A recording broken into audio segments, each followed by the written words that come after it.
We are live, man. What's good, brother? Cooks What's up? 24 What's in the going building. on? What's Chilling, going on, man. everybody? Word up. So we just here, man. We just busting it up, man. Cause it's new comic book day, indie review day, and because it's new comic book day, I was off at the comic shops and I got stuck. Way out somewhere. Sorry about that. See how we unorganized today. Y'all got to forgive us, man, and give us a break. But yeah, man, I was out in my travels, going to comic book stores trying to pick up my pull lists and whatnot, and ended up having bad traffic and all kind of problems. So I wasn't able to get home in time and film a video and edit it and post it for New Comic Book Day Indie Review. And so I thought, hey man, me and Cooks, I just bring Cooks on. We'll just go live and just bust it up like that. So here we are. Before we get into the indies, though, you want to say something? Oh, shoot, just other than that, just what's up to everybody, and you know what I'm saying, glad to be part of the show, and you know what I mean, be able to just jump on, and OG just stepped in the building, so you know what I'm saying. He in the house. Yeah, man. That's what's up. OG Green Lantern, OG Lee, what's up, brother? Hey, how you guys doing, man? OG. We doing pretty good, man. We in here chilling.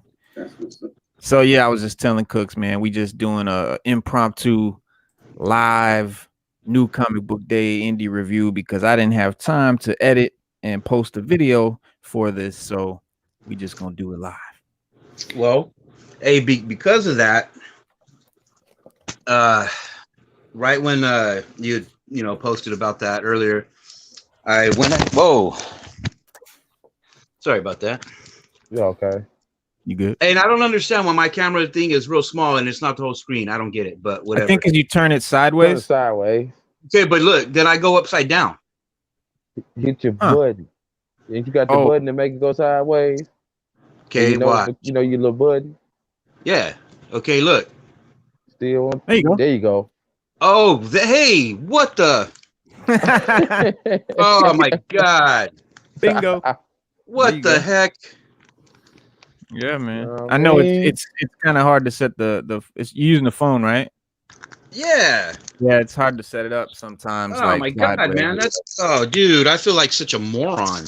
Because every time I would try to do this, it would go upside down. You know what I mean? Like, yeah. Hey, wait, hold on. That might be sliding, but that better? Okay. Because you had said that earlier, man. I went ahead and I sped through and I read both of these, Conjuring and Nice House on Lake. So thank you. If either of y'all have read these yet or not, we have something to talk about at least, because these are the two see horror books from this week. So well, no, those are two of the ones that I wanted to read that I didn't get to. So that's great, man. You can talk about those, and I got the few that I want to talk about. So yeah, man, that's awesome. I definitely wanted to read those myself, man. So, man, that's dope, man. That's what's up. Thank you, sir, for doing that. In the meantime, look like OG froze up there. He'll be back. He'll be back.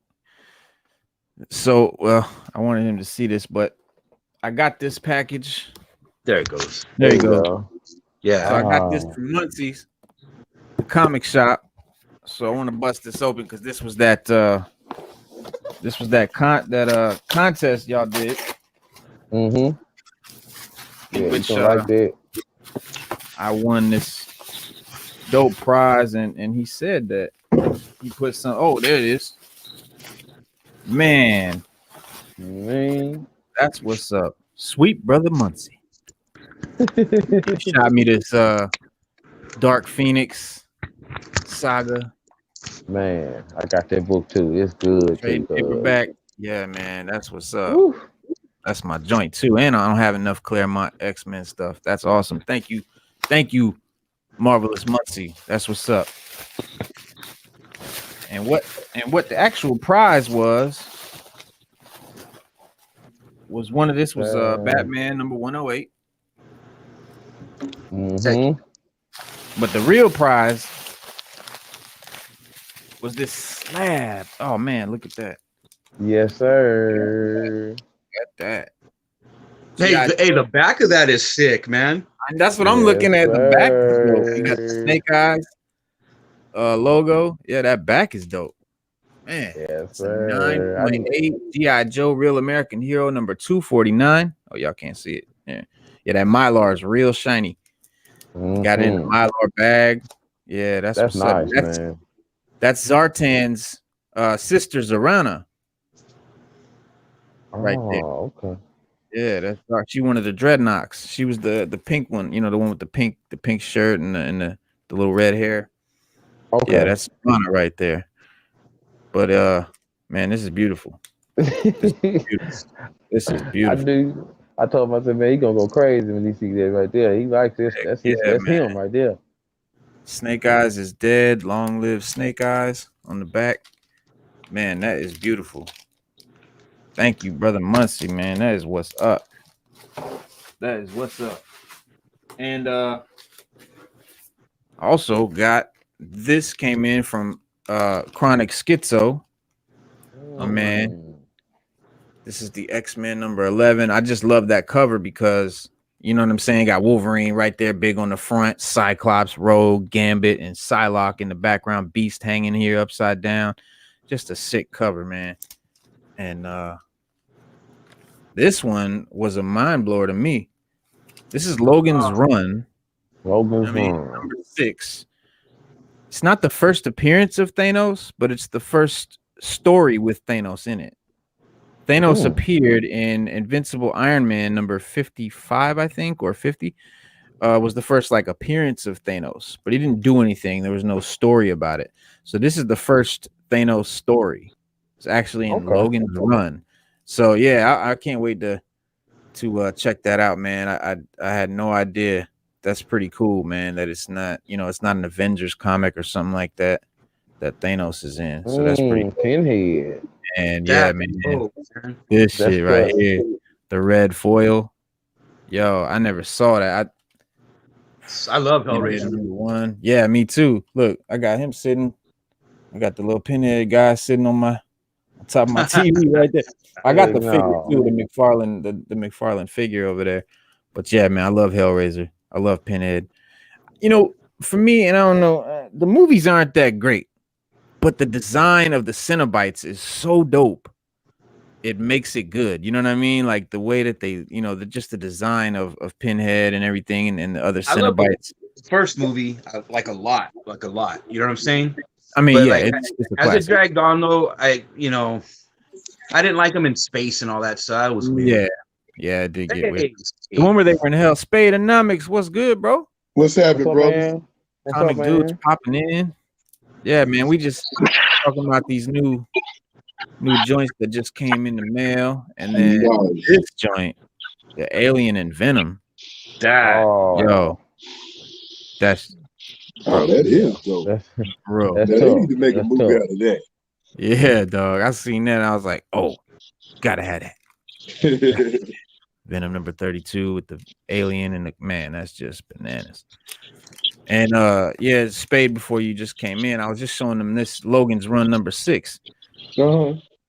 First is this, some people call it the first appearance of Thanos. It's not really the first appearance of Thanos, but it's definitely the first story with Thanos. Okay. Yeah, so that's pretty dope. That's dope. Yeah, man. And I just showed everybody, you know, the Zorana. Once he shot me the Dark Phoenix trade paperback. Oh, which is dope because I have, you know, I got a lot of X-Men trade paperbacks, but I don't have that one. He hooked you up, huh? He did, man. He hooked me up, man. Did he?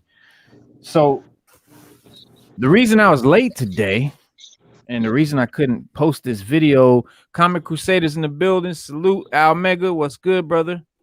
Yeah, Hellraiser 1 is a masterpiece.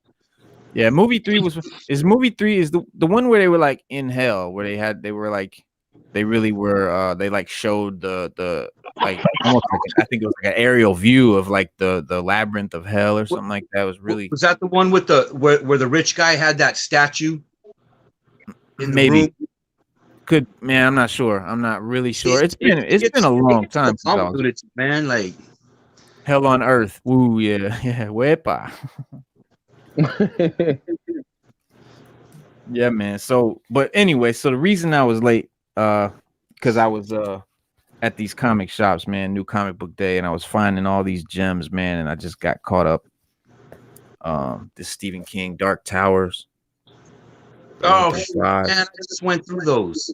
Yeah, I love the, you know, obviously the books are great, and just saw that they made comics, you know. Man, my wife had some of those. I want to say she was going. I don't know if she's gonna keep them or get rid of them or what, but she was into that too. And and they have he has it's a 5-issue, it's a 6-issue miniseries. Mm-hmm. Wait a minute, now I'm looking at some. Hold on. Gunslinger, you have Gunslinger thrown in there? This is Stephen King Dark Tower Treachery, and it says 5 of 6. But then these say 2 of 5, 3 of 5, and 4 of 5. So if this is 5 of 6, then it's got to be a different. It's a different one, bro. There's like 3 minis of Dark Tower that I know of that he did. Okay, dope. Yeah, this is The Long Road Home. Okay, one of them is The Long Road Home, and this one is called Treachery. But yeah, he didn't have number 1 or number 6. NBA Live Girl, salute. Thank you for coming. Yeah, we just busting it up, man. I couldn't do a video because I was out finding all these beautiful gems. This is at Dark Knight number 3, number 1. Hey, have you read that yet? Not yet. Have either of you Spade Foots? Not yet. Need to. Dark Knight 3, I think I got. I want to say that one cover, Reno, that you had the black and white one, but I hadn't read the whole series. Hey, Right. if man, I didn't care for the second volume. I'm gonna be honest, I just didn't. The first volume, I liked it, but that Dark Knight 3 is so dope because in the middle of every issue is a mini comic, and it does have to do with little things of the story. Like, for real? Get out or leave it in there. I just left mine in, but there's these little tiny mini comics in the middle of each issue, man, and it's pretty cool. Wow. Yeah. Oh yeah, that's super dope. Yeah, because I like when they do that. I just got the Moon Knight number 32 or something like that, and 30, I think. And it had in the middle, not in the middle, but at the end, it had the Werewolf by Night, the origin, the first appearance of Moon Knight. The reprinting of it. Little reprinting of it in the book. Man, this was just wicked. Ghost Rider in the hands of Mephisto. Check him out. I just love that cover. Mephisto just holding him. See the claws. Yeah. Mephisto right there. That too, I think someone major is gonna be in WandaVision. I think it's Mephisto, man. Like straight out. I think that's gonna be like one of the major villains, man. In what? That's just speculatory. In WandaVision. The show? Yep. That's over. It's not over. That season ended. The show's not over. You sure? Yeah, that was that first season, bro. That's coming back. I thought they were just mini series. I thought that was it. No, because look, when Falcon and Winter Soldier ends, it ends. When it comes back, it's going to be Captain America and Winter Soldier. Like it's going to come back again for another season. I mean, I'm glad if I'm wrong, but from what I understood, they were lead ups to the movie. All the miniseries were just like miniseries that were kind of going to lead up to the movie. So Falcon and Winter Soldier will roll into Captain America Part 4, the movie. But really, that's from what I know. Yeah, that's what I understood. That's what I understood. I don't think that there is any more seasons. But that would be dope if there are. I'm not mad at it. I'm not mad at it at all. Here you go, Reno. I found them Stephen King's I was telling you about. Oh, nice. That's Dawning of the Three. Drawing of the that's the Drawing other of the Three, yeah. Yep. And the other one here is the Dark Tower number 3 of 7. The Gunslinger Born. Gunslinger. That's dope. Man, I got What do I have? I got some of the books. I don't have all of them obviously, but I got a nice little set of them over there. But yeah, man, and this was just wicked, bro. I just love the cover. Daredevil with the skeleton on there. That's just a sick cover. Nice. Everybody already got the 109. Number 130. I ain't got it yet, Cooks. Matter of fact, I think that's one of the ones I go. Oh yeah, 0 point number 4. Let me see, Cooks. Oh, that's dope.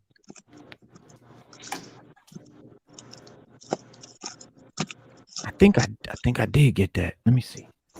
Well, we're gonna see. Now this is an indie, you know, keeping with the theme of the show, and I've been loving this so far. Something is killing the children. Number 16 just dropped. This is a great book if anybody is looking for something, you know, cool to get into. That's a major recommendation from the Sixth Element right there. I grabbed Alien number 3. You know, this is all just from my pull list. Dune number 7. I've been getting all of these Dune House Atreides. They're dope. That's, you know, Boom Comics, another indie joint, and they've just been really good so far. What else I got? Beta Ray Bill number 3. Nice. Bitterroot yet? Yeah, I've been getting the Beta Ray since they came out. Bitterroot. Bitterroot? Yeah. If you blow that up right quick, that is juice. That is so dope right there, man. I got that one too, man. Yo. Bitterroot, baby. That is bananas. And that's yes, sir. Hey, OG, y'all, you got Bitterroot? Bitterroot, y'all away? No, hey, we only do DC right now. Okay. That's all we're doing until October. Then, when everyone else leaves, like we're gonna do everything else. This is dope too. Siege Society got Baron Zemo, Black Widow, Sabretooth up there. I see you, NBA Live, girl. Yeah, I'm trying my best to get as many as I can. Yeah, Al Mega's schooling us right. And he said, Boom, Image, Dark Horse, Dynamite, and IDW are premier publishers. Marvel and DC are the big 2. The rest are, in fact, indie. And, you know, that's 100%. But, you know, Image and Boom and definitely, you know, IDW, Dynamite. The reason I wanted to do the indie comic reviews is because I wanted to showcase something that was not a superhero based, you know, stories. Like your Marvel and your DC, you know, it's just superheroes, and everybody's doing the Marvel and DC reviews, but nobody's really doing Boom and Image and Dark Horse, Dynamite, IDW, some of the more obscure actual indie comics. And so I wanted to, you know, shed some light on those. But I do love the way that you know, Image and Boom are doing stuff that is indie-esque, stuff that's not superhero, like stuff that's maybe a horror comic or sci-fi or, you know, something like that. Full Blast Radio in the building. DJ Tiger, salute. DJ Tiger, we're getting all these Dawn of X's. So I've been getting all the Dawn of X's, and yeah, we're not really into the indie reviews yet. I'm just kind of showing off the little stuff that I grabbed today. Few showing pools. Yep. Magneto, the Mutant Force, all the Hero Make sure you get that Spider-Man 66. Hero Reborns. Got it. Yeah, man. Got it. This is another one that, all right, this is what I'm talking about. This is Image, right? But it's the old guard, and this is not at all, you know, a superhero comic in any way. You know, it's just. Hey, what did you think of the movie? I love the movie. Right? The movie is why I'm looking at the comics. Like I didn't even know it was a comic. Because I had been collecting that comic, and I collected it way back when it was coming out, and I have the run, and then like I find out my boss tells me, hey, you got Old Guard? Yeah. Hey, it just got optioned. I'm like, really? And he's like, yeah, like him and his wife always tell me everything that gets optioned. You know what I'm saying? Right. And it, like Briggs Land had got optioned, but nothing ever became of it. It's a cool book, Uncape. also. Yeah. 109. Is that 10? What is that? 109? This is 109. 109. I mean, I was trying to get the whole like Tom King run up into this, you know, to this point and everything, but I think I got like from like maybe like number 50 up to, you know, 109 where I got this is Spade right here, man. I got you, Spade, and I'm gonna send your stuff with to Cooks if that's okay with Cooks. You know what I'm saying? Yeah, I hold it for him. I hold it for him. Yeah, that's just fine. OG, appreciate that, man. And I got both of them Wonder Womans that you said. Uh-huh. You said both, right? I did. Nice. Ooh-wee. All right, man. It was so funny because going through the chat yesterday, I'm sitting there looking at like what Reno and Cooks are choosing and stuff, and we're all like, man, I feel like we're like a bunch of 7-year-old kids in a toy store. Yeah, that's what I said too. I was like, it was I feel hard like for me to keep up, man. Like, ooh, that too, ooh, that too. Yeah, man. Oh man. And of course, this is also not an indie. It's Valiant, which is a dope publisher. They often get overlooked, but man, they right up there, man, with Marvel and DC to me. I love Valiant. But yeah, Shadow Man, the new volume of Shadow Man. This is number 2. This is a dope book. It's like a supernatural type of book. Shadow Man is like a voodoo, like he can go like into the nether realms and stuff, the world of the dead and all of that, and you know. Hey, we have a section for him too, man. That's crazy. Like we have like a cool ass little Valiant section. That time I showed you that Rise section, right? And it's all like the OG Valiant stuff, man. Right. Like, yeah. Straight up. Like, that's dope. No, well, that's kind of like why I started this channel. I've told the story 100 times, but matter of fact, that's one of the things I picked up. And this is salute to my man. Hold on, let me find this. Yeah, here we go. Salute to Angelo, man, for asking me what issue this was, because I really had only read the graphic novel. Oh, Harbinger number 4. This is the issue where he spits that Nas rhyme from Illmatic. And when I was reading that, obviously, you know, that's where I was like, man, it's too much hip hop. It's too much comics and hip hop not to talk about the fact that, you know, hip hop and comics are related. And seeing, you know, the Illmatic lyrics up in here was like a no-brainer. I had to do that. So I just grabbed that just to Hey, I got a question. And it's kind of, I guess, it's cape related, but it's hell indie related. Do any of y'all 3 know about Catalyst Prime? No. The Catalyst Prime universe. All right, y'all, check this out, man. This book I happen to grab. It's random in my box, but this is a cape book, but it's by Lion Forge, man. And this particular story, Superb. Sorry about that dumb glare. This particular story, Superb, is such an original story. They're best friends, man. Her and Dude. Dude has the superpowers, right? But Dude has Down syndrome. Wow. Yeah, and that's his partner, man. She helps him. That's his best friend, man. Like it's Superb is dope, man. Hey, this whole universe, a lot of the heroes are black. They're people of color, man. Like straight out. There's a dude, I think I don't remember if it's Astonisher, because I collect Catalyst Prime. Right. And there's a dude, and he's like he was an astronaut or something, a black dude, and he gets powers from a helmet, almost like Iron Man or like Exo, but it messes him up and stuff. Like this is like a great universe, man, as far as indie stuff, man. A lot of it is incredible. Like they have their own version of a speedster. His name is Excel. It's a Mexican kid, and he's like the Flash as far as his speed and stuff. But when he can't vibrate and pass through walls, he breaks through them because he's so fast. Right. But then when he starts slowing down his power, like he starts stopping or whatever, his bones are broken, man. Like he's all jacked up because he broke through a brick wall. He has to go to a hospital. He has to lay up in a, but he has a healing factor. You know what I'm saying? But he laid up in a bed all broken, man. Like jacked. It's dope. Like it's Excel was awesome, man. Yeah. And that's Catalyst Prime. Yeah, the the company is Lion's Forge, actually, or Lion Press, excuse me, Lion Press. But Catalyst Prime is their, I guess, their imprint for their hero verse, I guess. But there's a lot. They put out a lot of books, man, and I hadn't read one that I disliked. You know what I'm saying? Like I give any book 3 issues, man. That's my chance. I give a book 3 issues. Right. If you don't grab me by the 3rd issue, man, like, yeah, you know what I'm saying? Yeah, like I can't just read 1 issue and say, oh, that's garbage. I have to read 3.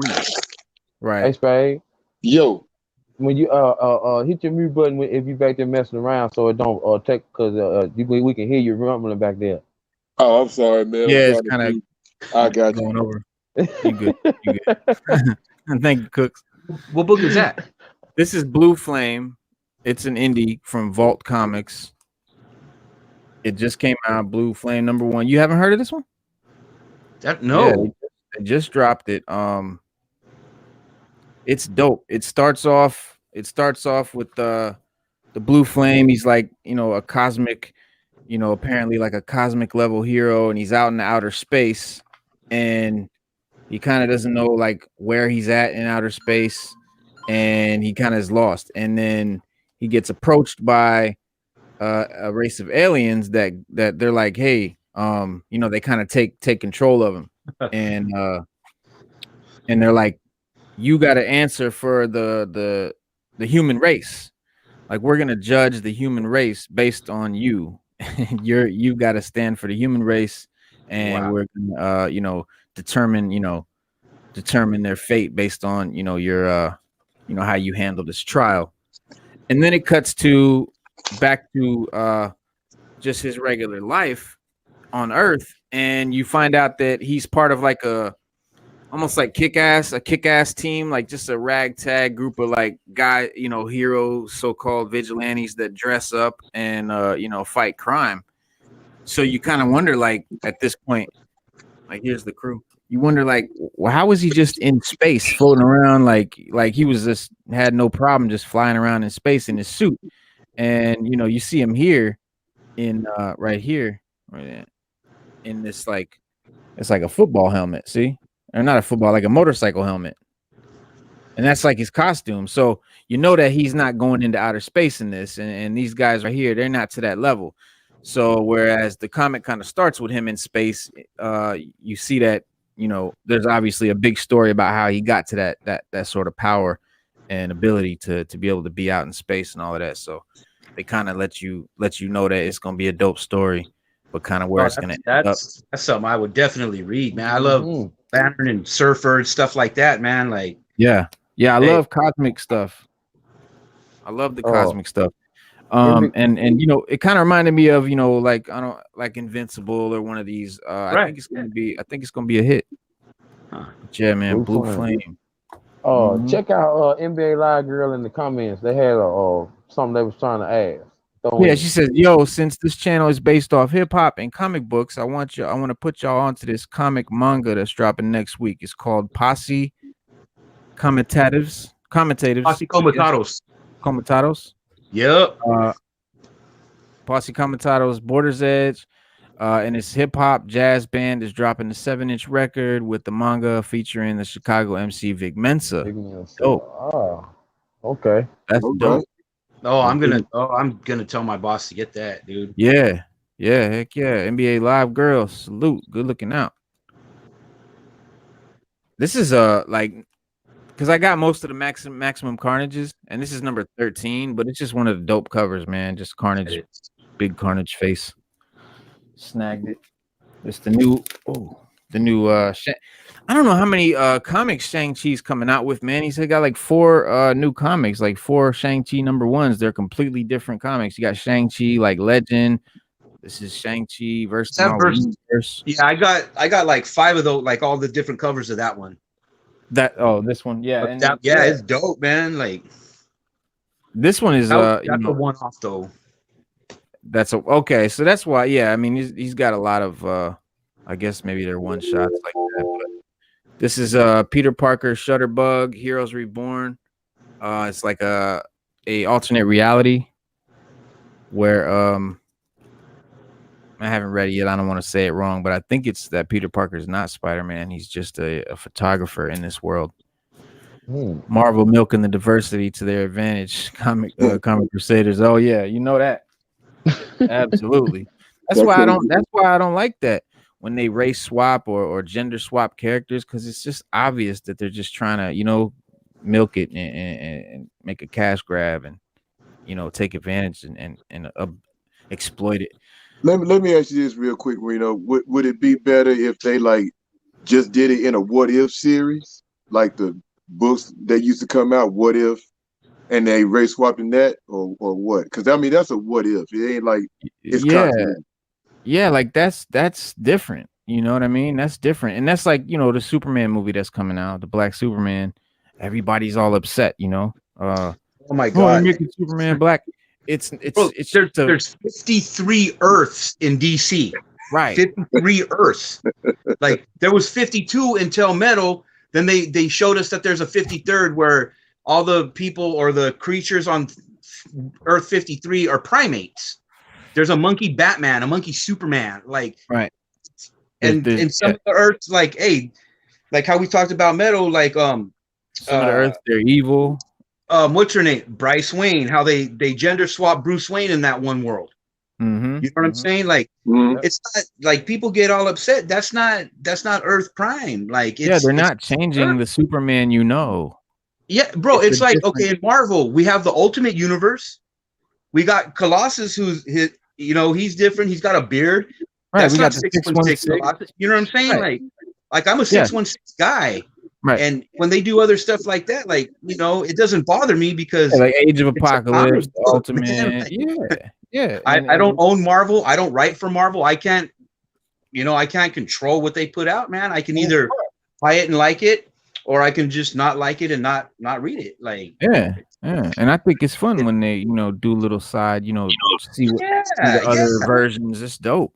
And like I'm hyped for the What If series to come out too. Like I love this cover. That's Nimrod. Nimrod is back. That's Nimrod. This is like X-Men's like worst foe, like straight up and down. Wow. It's like one of their most powerful foes. This is like a Sentinel, fully evolved to being like, you know, AI. Like he's like all powerful. You know, he's beyond and like almost reality warper status. Like, dude is just nasty. Maestro. He's like Ultron if Ultron was Franklin Richards. Yeah, right. There you go.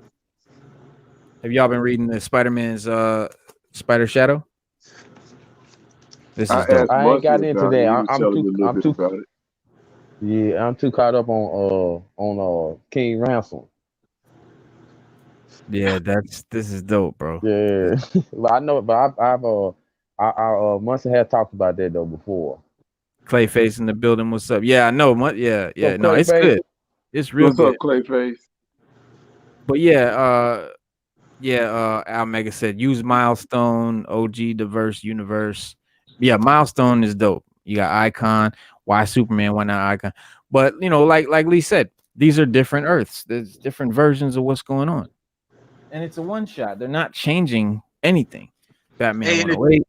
It's funny to me too because when we got Flashpoint, people went nuts over Thomas Wayne Batman. They love that character. Yeah, I love it. I love that red character. symbols and guns, and his wife is Joker. Oh my gosh. Well, hey, I'm gonna be that guy. That's not Bruce Wayne then. You know what I mean? Exactly. Like, right. Exactly. Exactly. Yeah, and if they're not, you know, they're changing the name and everything. It's not like it's you know. You know, and then I grabbed the old Death of Superman. Classic. 75. Yep. Midnight Suns Unlimited. This is number 2. I didn't know. I never even heard of it, but it looked dope. Really? I never heard of Unlimited. I know I heard of Midnight Suns, of course, but I guess this is something else. Yeah. It's thick as hell, too. I mean, this is thick. It's like a giant size. Is it like square back? What is it? Is it a square back? No, it's not. No, it's not. It's just really it's like that issue. Huge. Yeah, it's just huge. It's like that Spider-Man and X-Men Unlimited back in the day. Like that. I don't know. Yeah. Shadow what Doctor. You got, Cooks? Shadow Doctor. Shadow Doctor. Oh Yeah. wow. Oh wow. Who, what publisher is that? Is that IDW? Yeah. Aftershock. Aftershock. Okay, there you go.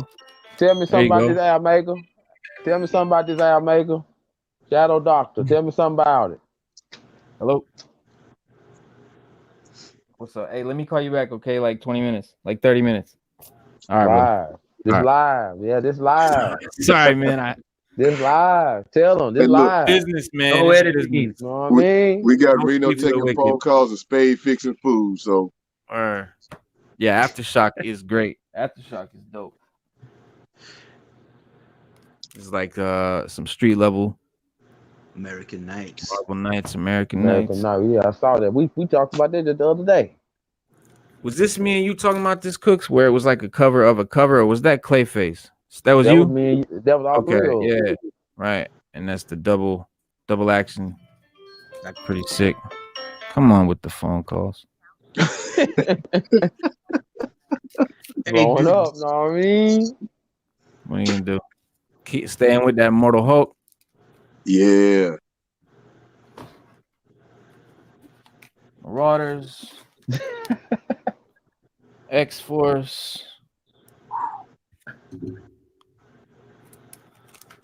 I've been buying all the Dawn of X stuff, everything since old House of X, Powers of X.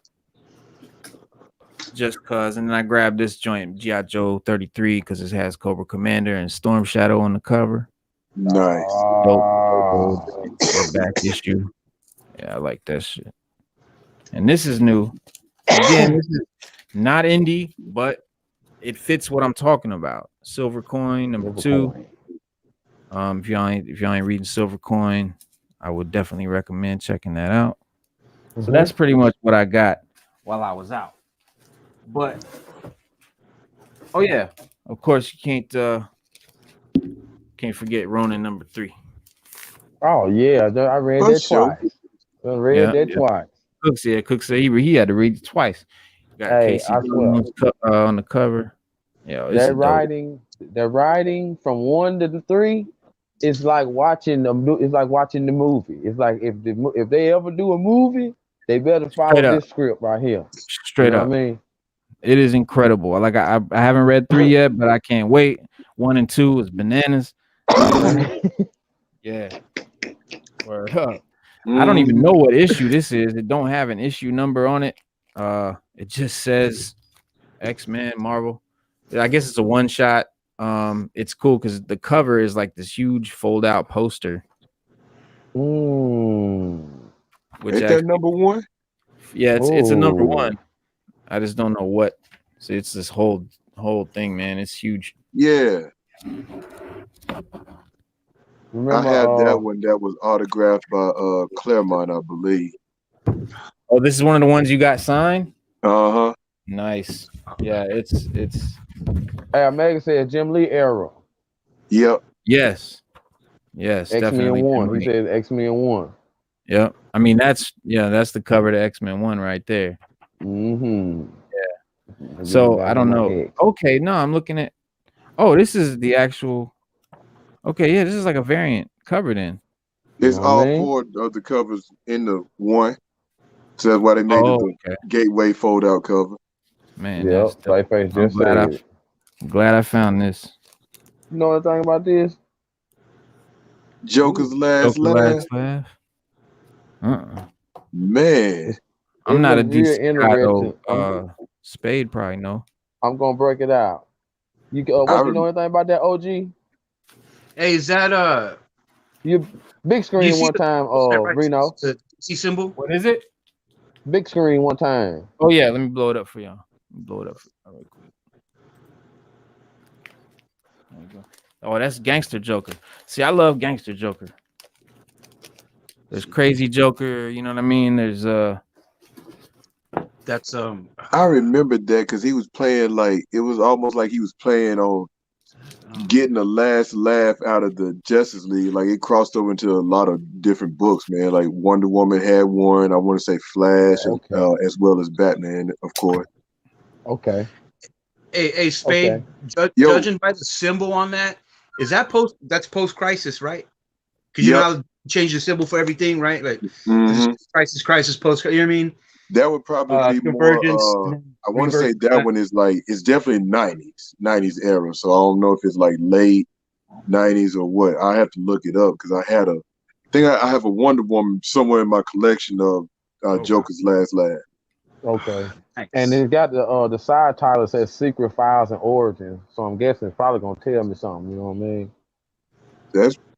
It's probably this 90s era, definitely.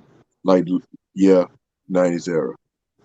December Hey, Space, are 2001. you kind of pretty current on DC? Like, say within the past 2 years, are you current within the past 2 years of DC?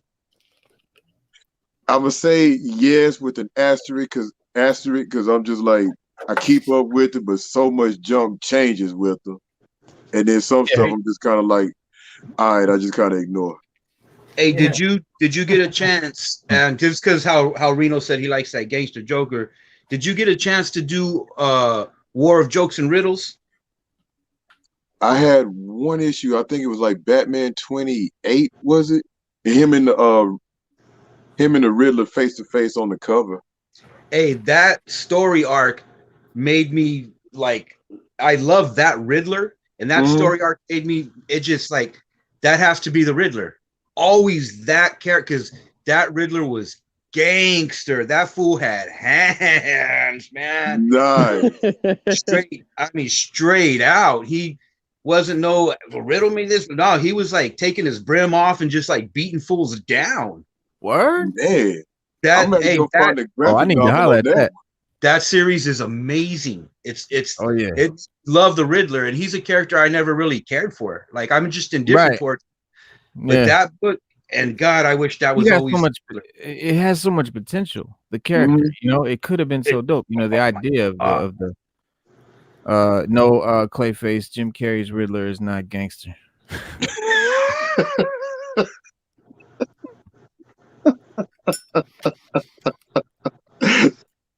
That was a what if question, right?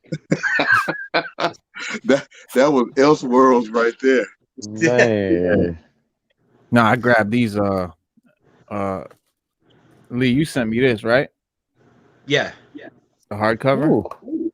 Yeah, that's dope. Killer Smile, That's Joker War Saga, hardcover, and 3 Jokers is dope.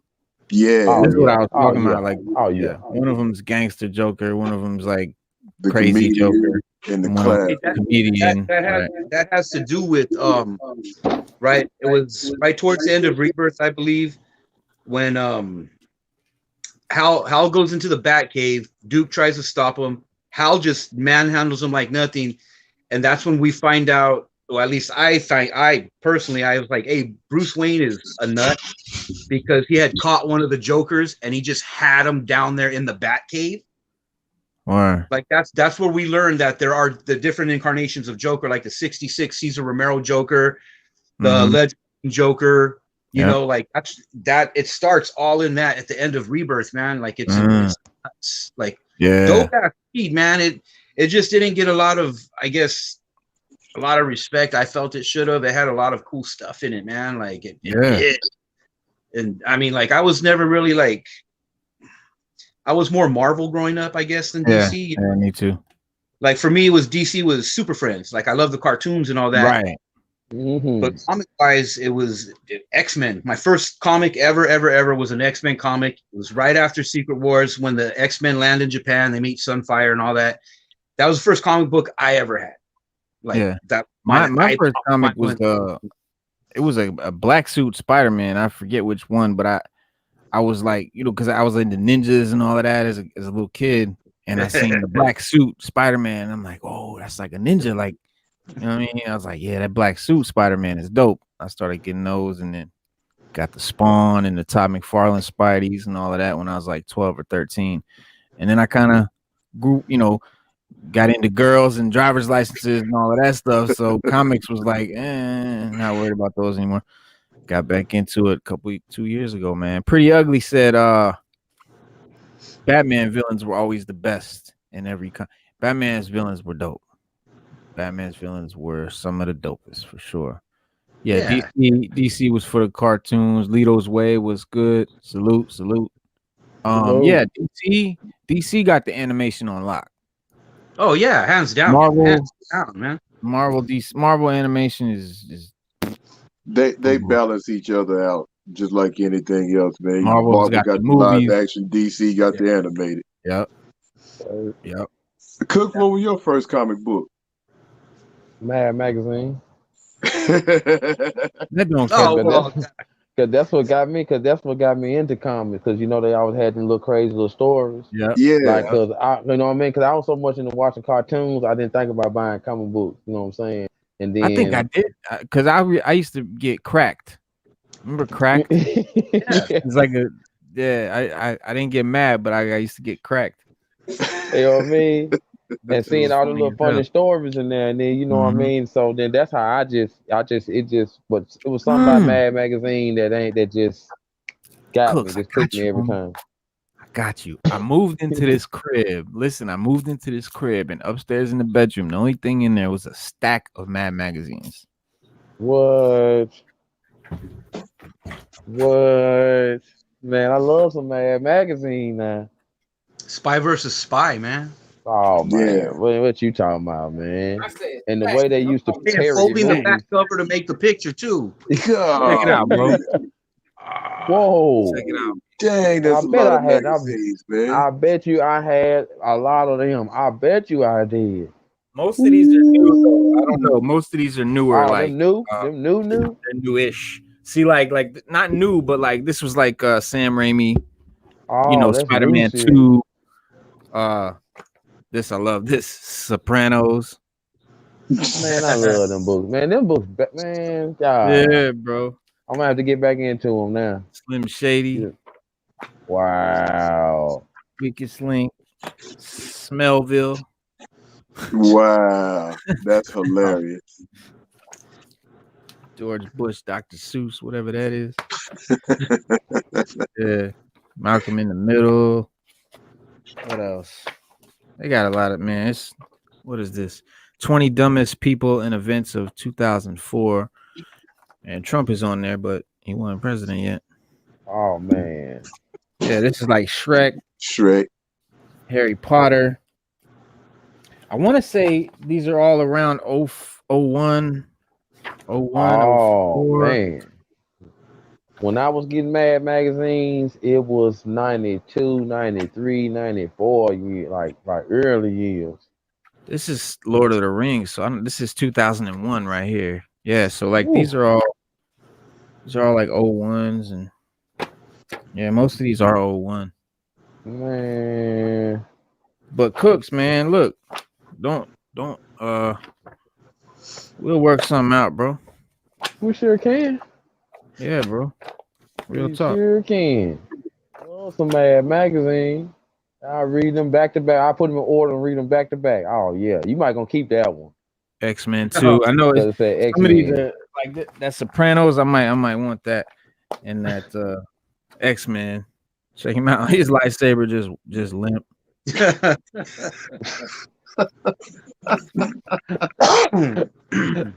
Oh boy, the symbolism with that. Oh, the Incredibles.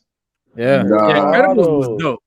Incredibles was a dope movie. My son was a kid when that came out, and so that's how I ended up seeing it. But that was a pretty dope. That's funny, man. I saw the second Incredibles before I saw the first one. The Hulk. What? So yeah, so there's a Spidey, a Hulk, an X-Man, Chris Rock. Okay, what? I see you, Comic Crusaders. Okay. Ghost Rider, CGC. Oh yeah, yeah. Riff Raff Crew, baby. Yo. Riff Raff Crew in the house, Vice City. But yeah, man, it's a whole lot of them, man. It's a lot. It's like a lot. Like I said, these were here when I moved in the crib. Back to the Future. Back to the Future was a major movie that Mad TV used to make fun of. That's a lot of freaking Mad magazine. Yeah, it came with the house. Man. Pretty Ugly said he got Source magazines like that. Yo, Source was, Source was dope. Okay, Pretty. You know what I really would love if I still had was my Wizards. Yeah. Wizards. Man, Wizard was the joint. Like Wizard was so dope. It was as good as a comic. Like any issue? Mm-hmm. The one I had, the one I really sticks out in my memory was Venom on the cover, and he was like in a perched kind of pose, like down almost. Like it's a famous cover. And the guy who drew it actually lived in St. Petersburg, Florida, where I lived at the time, and had a tattoo parlor. And I went in the tattoo shop. I didn't know, and I went in the tattoo shop and was looking through his portfolio, and I started seeing actual, prints, drawings of that wizard cover. Like you could tell it was like layouts and all of that for the magazine. Wow. And I was like, "You did it?" He's like, "Yeah, that's my name right there." So that was dope. But yeah, I don't still have that. Comic Crusader say he still got his wizard #1. Hey, I'm a wizards are worth money, bro. I'm gonna send you a picture next time I'm at the shop. We have a wizard section, bro. Wow. Yeah, like wow. It's great. It's just a section of wizards, man. Like it's so nostalgic to me, man. That like that, that's when I was into comics, was like during that time, like 92, 93, something like that. Yeah, XXL Ed Santos was dope. Did you have a rap pages? You ever rap have rap pages? Yeah, rap pages, cuz. What about Murder Dog? Get an article and rap page. Murder Dog. Murder Dog. Yeah, Murder Dog. It's like a hardcore underground rap magazine out here, man. I don't know if they that's still. The one we didn't get. We didn't get that. I don't know. We got that down south. No, I don't think so. This is like around 2000, probably. Oh, we got that down south. Cause each section of US, with certain stuff we don't get that y'all get that they don't get that y'all get. You know what I'm saying? Regional. Yeah. That's Blaze and Vibe. Definitely got Vibe. I don't know. I can't. Yeah, Blaze. I think we got Blaze and Vibe too. All right, I'm gonna try to share. Wait, it says stop screen. Hold on, what's going on? All right, I'm gonna try to share the screen. My Jedi Master Almega has been training me in the ways of the Force, and he taught me how to use this share screen joint. So let's give it a shot. I gotta get ready to cut out here, fellas. Okay, brother. Got an early morning too, so we're gonna try to do some family time stuff. That's what's up. Okay. That's what's up. Yo, thank you for coming through, bro. Thank y'all, man. All right, man. Peace. So here we go. I'm gonna try to share this screen. All right, y'all. Do y'all see it? Mm-hmm. Oh yeah. Okay, cool. So it worked out. This is the first one I want to review. It's called Out of Body. Let me give you the full view of the cover. That's the cover right there. It's a Aftershock comic by Peter Milligan, Eva De La Cruz, Sal Capriano, and Naki Miranda. It doesn't quite say who did what, who wrote it, who drew it, or anything like that, but those are the people responsible. And okay, here we go. So Giving Up the Ghost Part 1. Peter Milligan is the writer, and Naki Miranda is the artist, Eva Del Cruz the colorist, and Sal Cipriano is the letterer. And Naki Miranda did the main cover and incentive cover logo design. So it starts off, and we've got like this sort of occult store, and this crazy, dude, this mysterious dude with the top hat comes in, and he says, you better have what I want next time, maggot. And this guy's like groveling on the ground, and he's like, I promise, Mr. Dorian, I'll have it. So, he's like intimidating him, and then he like basically says, better have it or else. And he walks out, and then he's sitting here thinking like, who can I get this from? He's like, oh yeah, that girl. And then of course we cut to the girl who's in the midst of like a seance, and she's literally talking to a couple of people that have already crossed over, that are, spirits and dead people basically. And she's talking to them as if they're, old friends, like she just kicks it with them and stuff. And she like experiences what they went through, how they died and all of that. And then, but the premise is obviously that she can commune with the dead. And then we have this guy here who is like quadriplegic. He's completely paralyzed. His eyes are open. His best friend is here. His brother is here talking to the doctor, and he can't. He's on life support, okay, but you know, and he can't communicate. But we find out, you know, we see him thinking he's wide, he's completely conscious. He can see them, hear them, everything, but he can't move and he can't speak.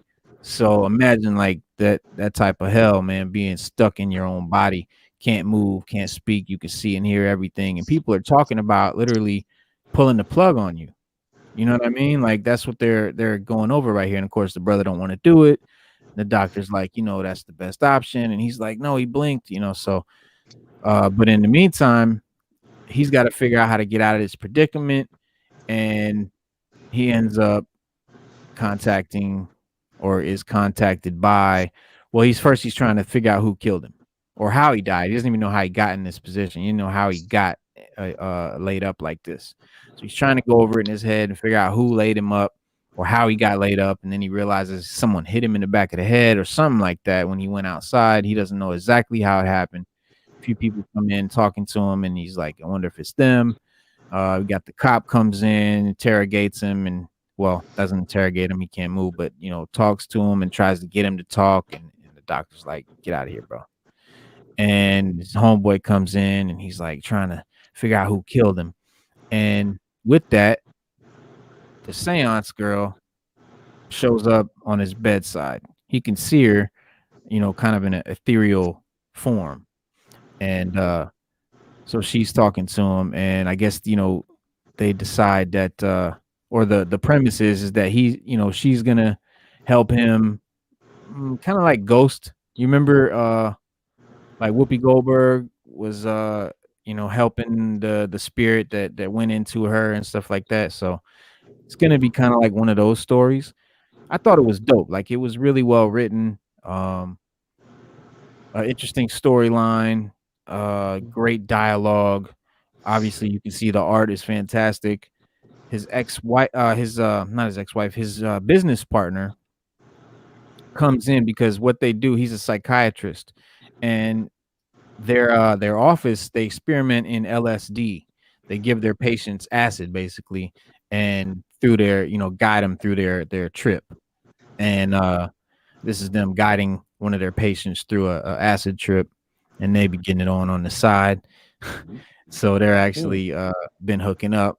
But so she comes in and she's like, look, I know you might be paralyzed, you might hear me right now, you might know what's going on, you might be conscious, you might not, I don't know, but I'm gonna go ahead and shoot you up with this LSD right now so that you can have a dope trip, because something about crossing over to the, you know, the other side, and the LSD is kind of like helps them navigate through that world, I guess. You know what I mean? And so she's gonna inject him with it. And of course he's like, yo, like, man, is she trying to kill me? Like, what's going on? Is she the one that had me killed? Because they're business partners. But she shoots him up and, you know, says, have a nice trip, baby, and leaves. And basically he starts tripping. So he's tripping balls and in his paralyzed state. Here you see him just, you know, that's all the colors and all that. And but he sort of goes back into his memories and tries to find out, you know, figure out how he got in this position. And so this is like him like checking out or you know, in his memories and stuff like that. And then we cut back to the seance girl, and she's out here just doing her thing, and he starts to float out of his body. The name of the comic is Out of Body. And so here he starts to feel like he's floating, and then he actually comes up out of his body.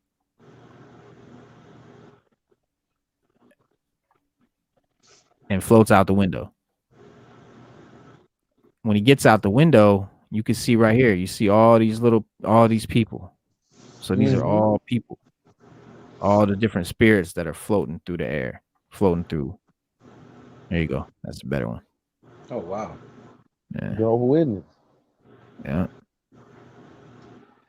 And she, the seance girl, the girl that communicates, the medium, I guess, she says she knows. She says he's being drawn towards the beyond. He's not ready. He's not nearly ready. And this is, you know, so she wants to help him. with that, you got this crazy dude pops in with this suit. And that's the guy from the beginning who was like trying to appease that guy with the top hat. Remember, he was like, "You better have what I want when I come back." And That so was the problem.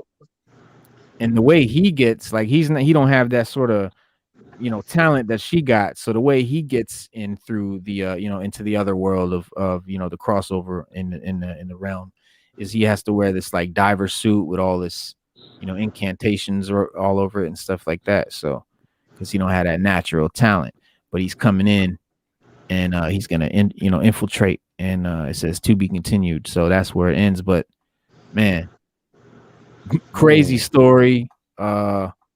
Like I said, you can see beautiful art, and then at the end there's actually this. I mean, this is a 50-page book.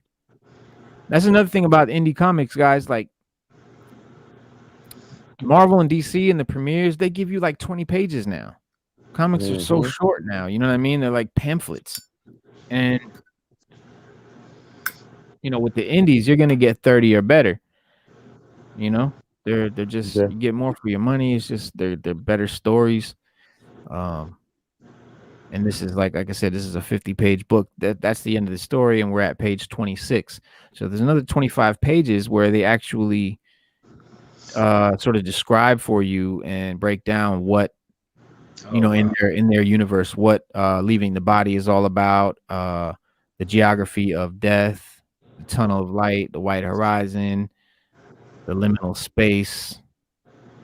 Talking about Leonardo da Vinci produced the detailed geographical maps of the afterlife, which were destroyed by Lorenzo Medici. They go back in history, like just really cool. Modern day physics. August Frine, that's the guy, that's the occult dude.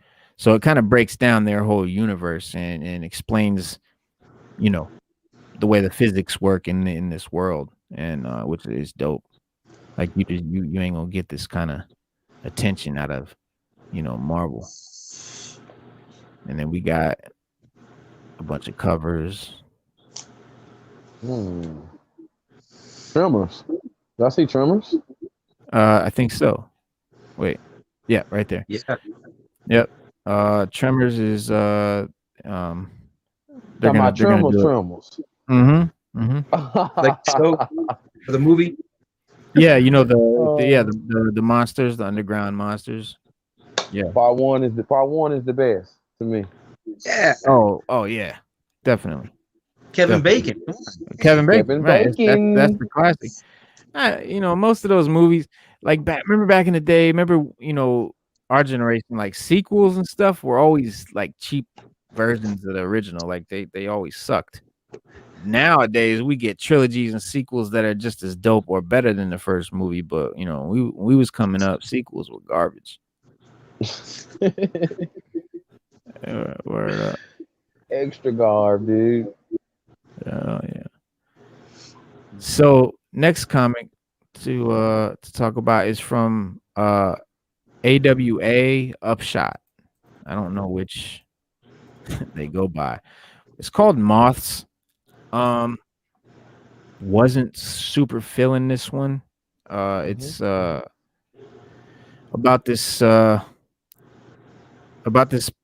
dystopian future where some virus has basically killed a lot of the population, but those the people who got the virus and didn't die from it are called moths, and they can choose to blossom at whatever point they want in their life, and when they choose to blossom, they gain a superpower.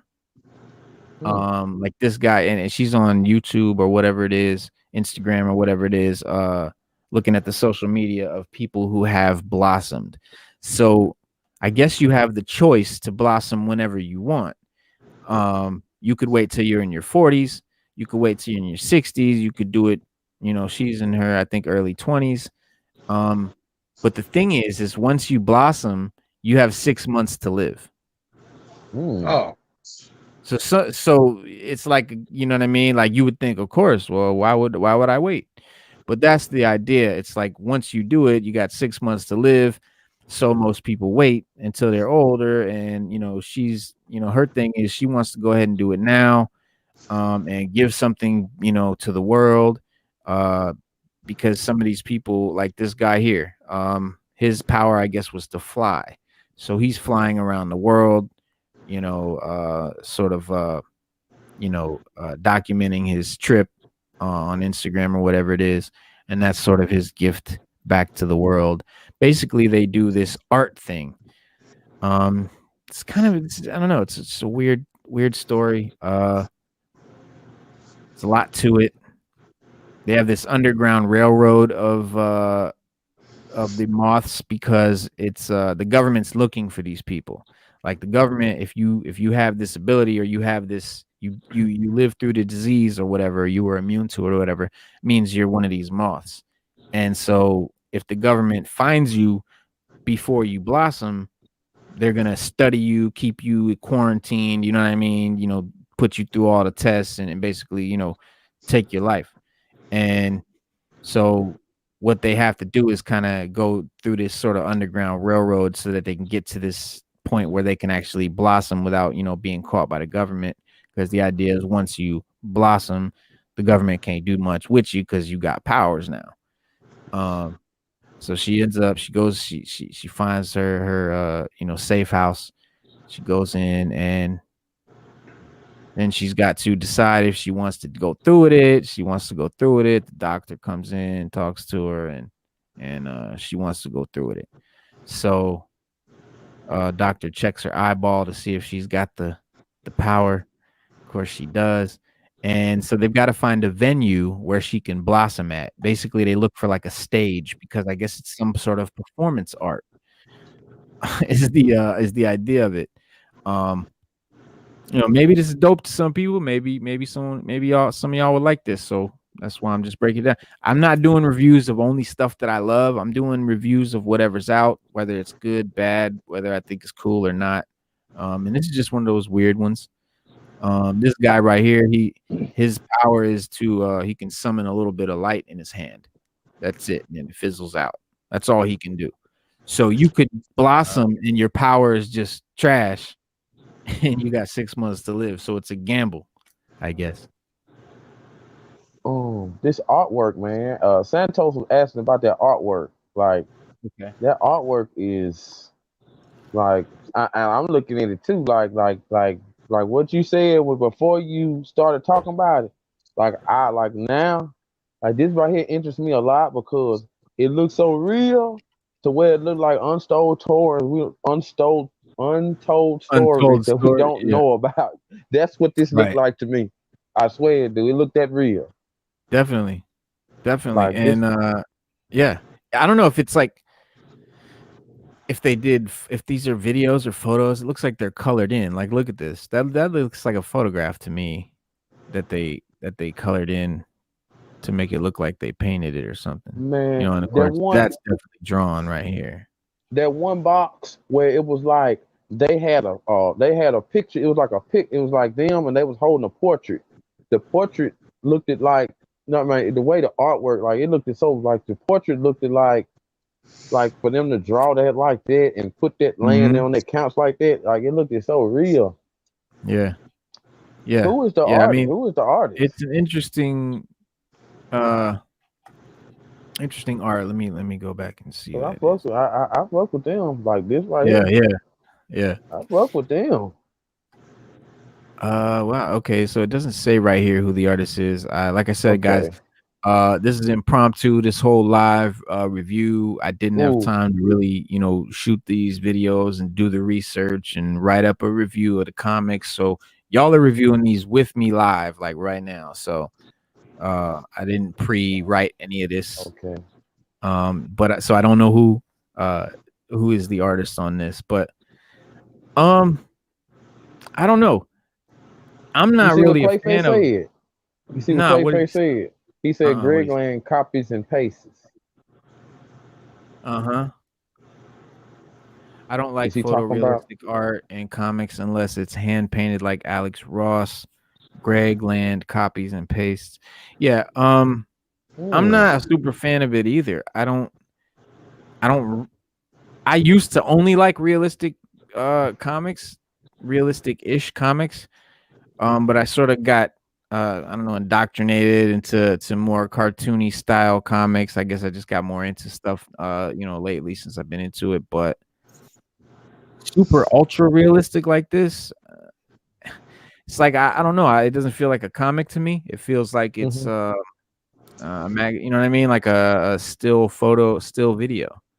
Doesn't feel like a comic, but it's amazing for sure. And like I said, they find this venue, right? So they find this stage, and they've got to kind of trick people and tell them it's going to be a jazz performance or something that they feel that nobody's going to really come to. And then there's like these people that, sort of elite A-list people that they that really know what's going on. So when they advertise for this thing, this jazz concert, there'll be clues in it that the people who know what's up know that this is going to be a blossoming of a moth who's going to blossom on stage, whatever it is that their power is. They'll display it for everybody, and then I guess go live for 6 months until they die. And this is her picking out her dress that she's gonna go on stage, and then they go into, and then we see the actual venue, the performance art going on. Some people that was ahead of her that are also gonna blossom, and here's the audience over here, and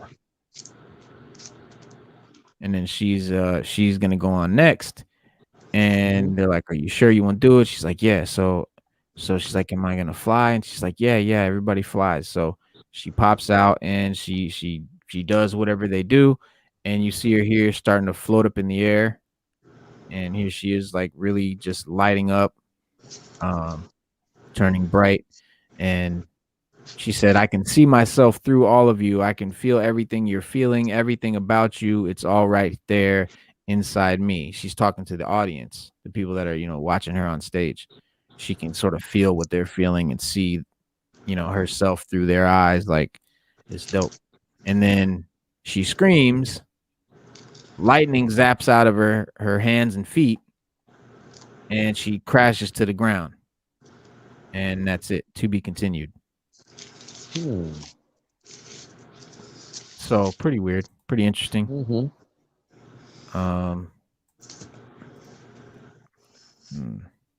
What you think about that, OG? That's something that I would give a try. I would give it a shot because I read kind of off stuff too. You know what I'm saying? And, yeah.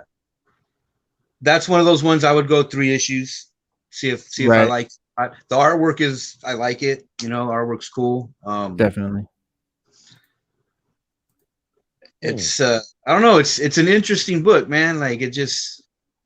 What if your power is being immortal?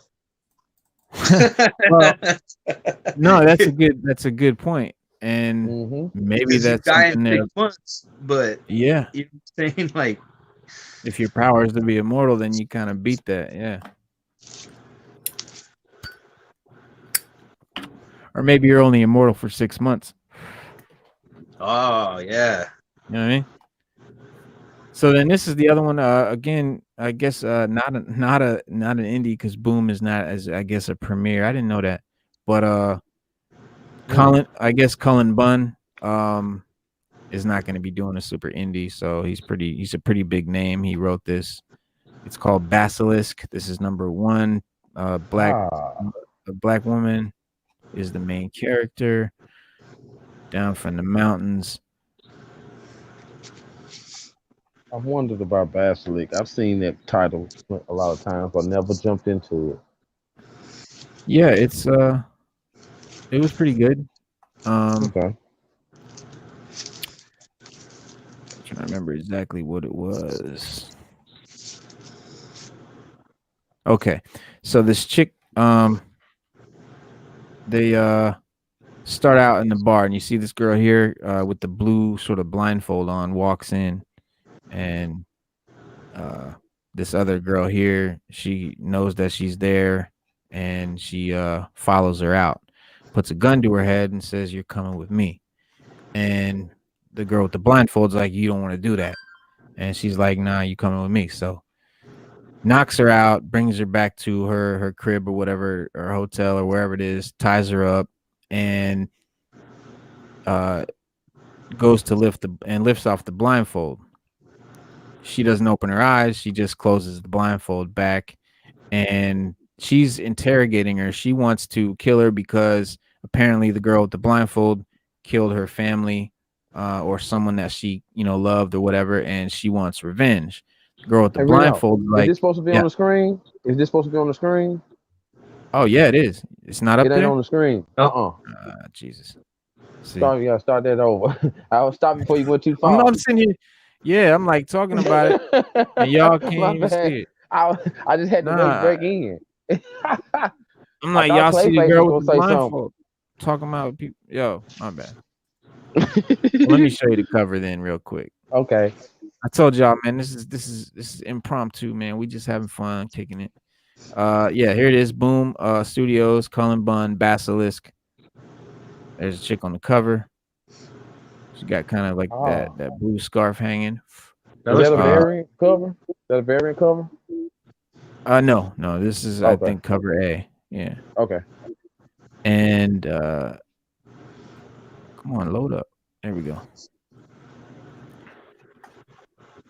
So let me get us back to where I was started to show y'all about the.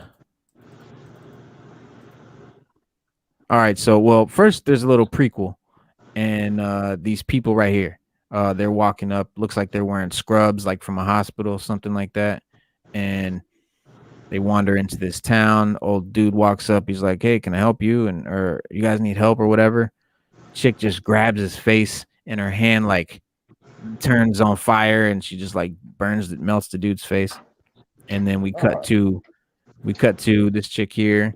Looks like she's like, loading up the weapons for some revenge mission. She's got her guns out on the bed. She's getting ready to go do her thing on somebody, and she takes off.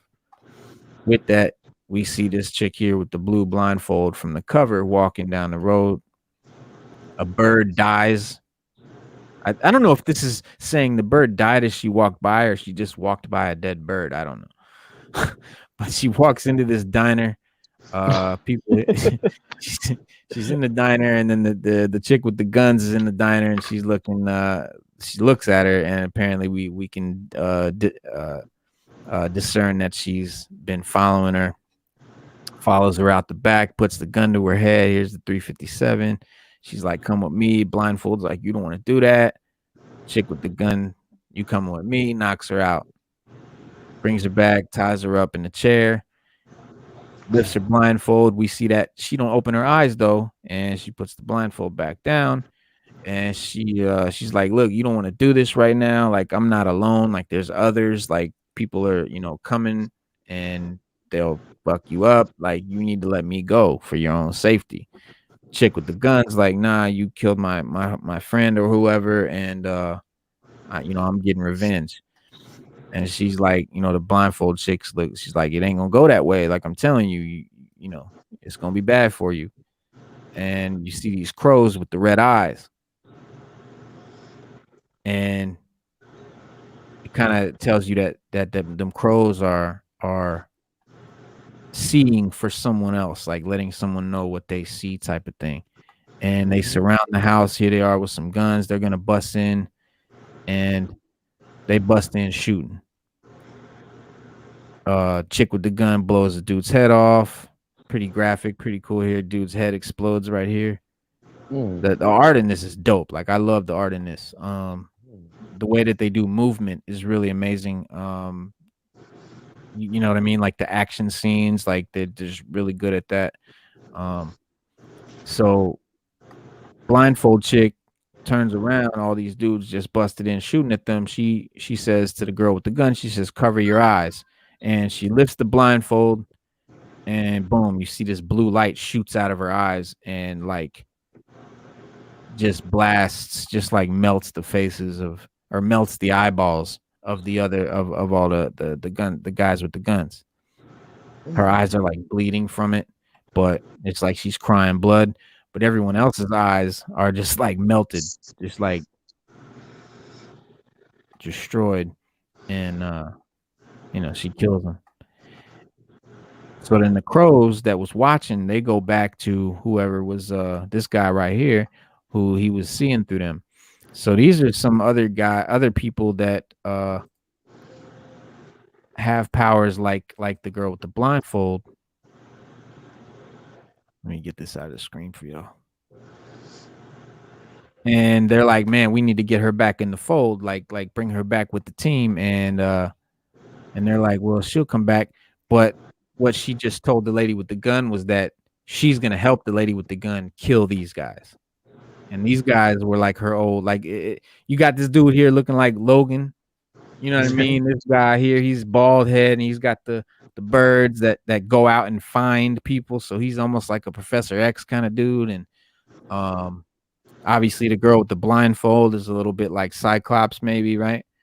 I don't know what these two chicks do. But yeah, so it could be something deep or dope, But yeah, the artist is Jonas Scharf. I never heard of him before. I've heard of Cullen Bunn, great author. And that's Basilisk. That was number nice. one. I like that. Yeah. That's one I'll definitely read 3 of. Yeah, I like that. And before we get to Red Sonja, where we at? So have y'all been reading NOCTERA? Yeah, that I have not jumped into. Oh. You haven't read it, Lee? Nuh-uh. You've heard of it? No, that looks sick though, man. Oh, yeah, man. I have heard of it though. I have heard of it. Yeah, it's really hot right now. Like it's a hot book right now. They just released, so today, New Comic Book Day, they released issue 1 through 4 again. And I guess and I think issue 5 came out, but they re-released the first 5 issues because it's such a hot book. And again, it's Image, not technically an indie, but like I said, the reason I'm doing these particular reviews is because I want to showcase for people, hip hop heads that don't know about comics too much, that it don't all have to be superheroes. It don't all have to be, you know what I mean? Spider-Man, Superman. It can be something completely unrelated to superhero-dom. Right. And this is dope. NOCTERA is about a dystopian future where, and that's another thing you're gonna find a lot of in indie comics: dystopian futures, post-apocalyptic worlds. Hey, who's the team on this book, bro? Big theme. So this is a Scott Snyder book. Okay. Yep, and the art is by Tony S. Daniel. Colors by Tomu Moray, and letters by And World Design. Okay. But yeah, it's Scott Snyder joint. It's so in this future, darkness, like just nighttime, came over the world one day, just completely shrouded, like in the middle of the day, just covered the sky and no more sun. And the premise starts out with them, talking about, do you remember, everybody remembers where they were on the day when the world went dark. And this chick, the main chick, she's like telling, her story of where she was the day the world went dark. And then we get to present time, and she's driving this semi truck with all these lights all over it. And she seems to be, navigating through the darkness. And then we jump into the back of the truck, and we see all these people with light bulbs all over themselves, lights hanging from the roof, and everybody's just back there lit up. And it's apparent that she's transporting them somewhere.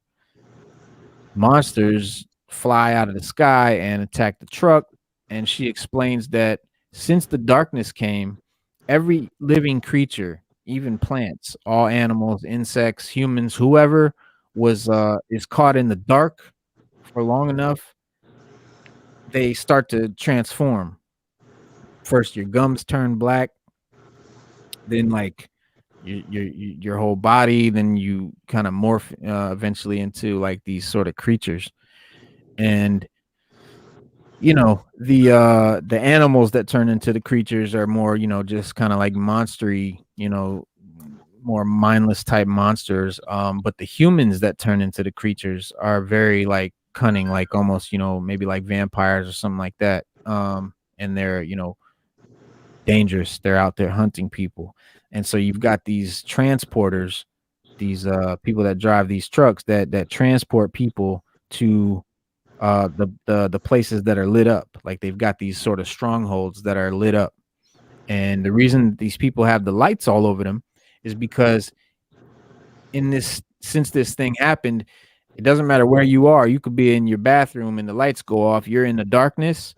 You're gonna morph and you're gonna start to transform into one of these creatures. So they've got to stay lit. Everything has to stay in the light. If you get out of the light, you're gonna transform. So and she pops up one of the trucks, starts dumping on the monsters. Just dope action scenes. One of the monsters breaks in, like the people, and she gets tossed off the back and she's out there by herself and she's got to like fight her way back, and it's just dope. And then here's this big walled city that they've made. And it's got spotlights everywhere. It's super lit up. And so people now live in these enclosed walled cities with lights, shining everywhere so that they can stay lit, of course. And here's that sort of city that they got.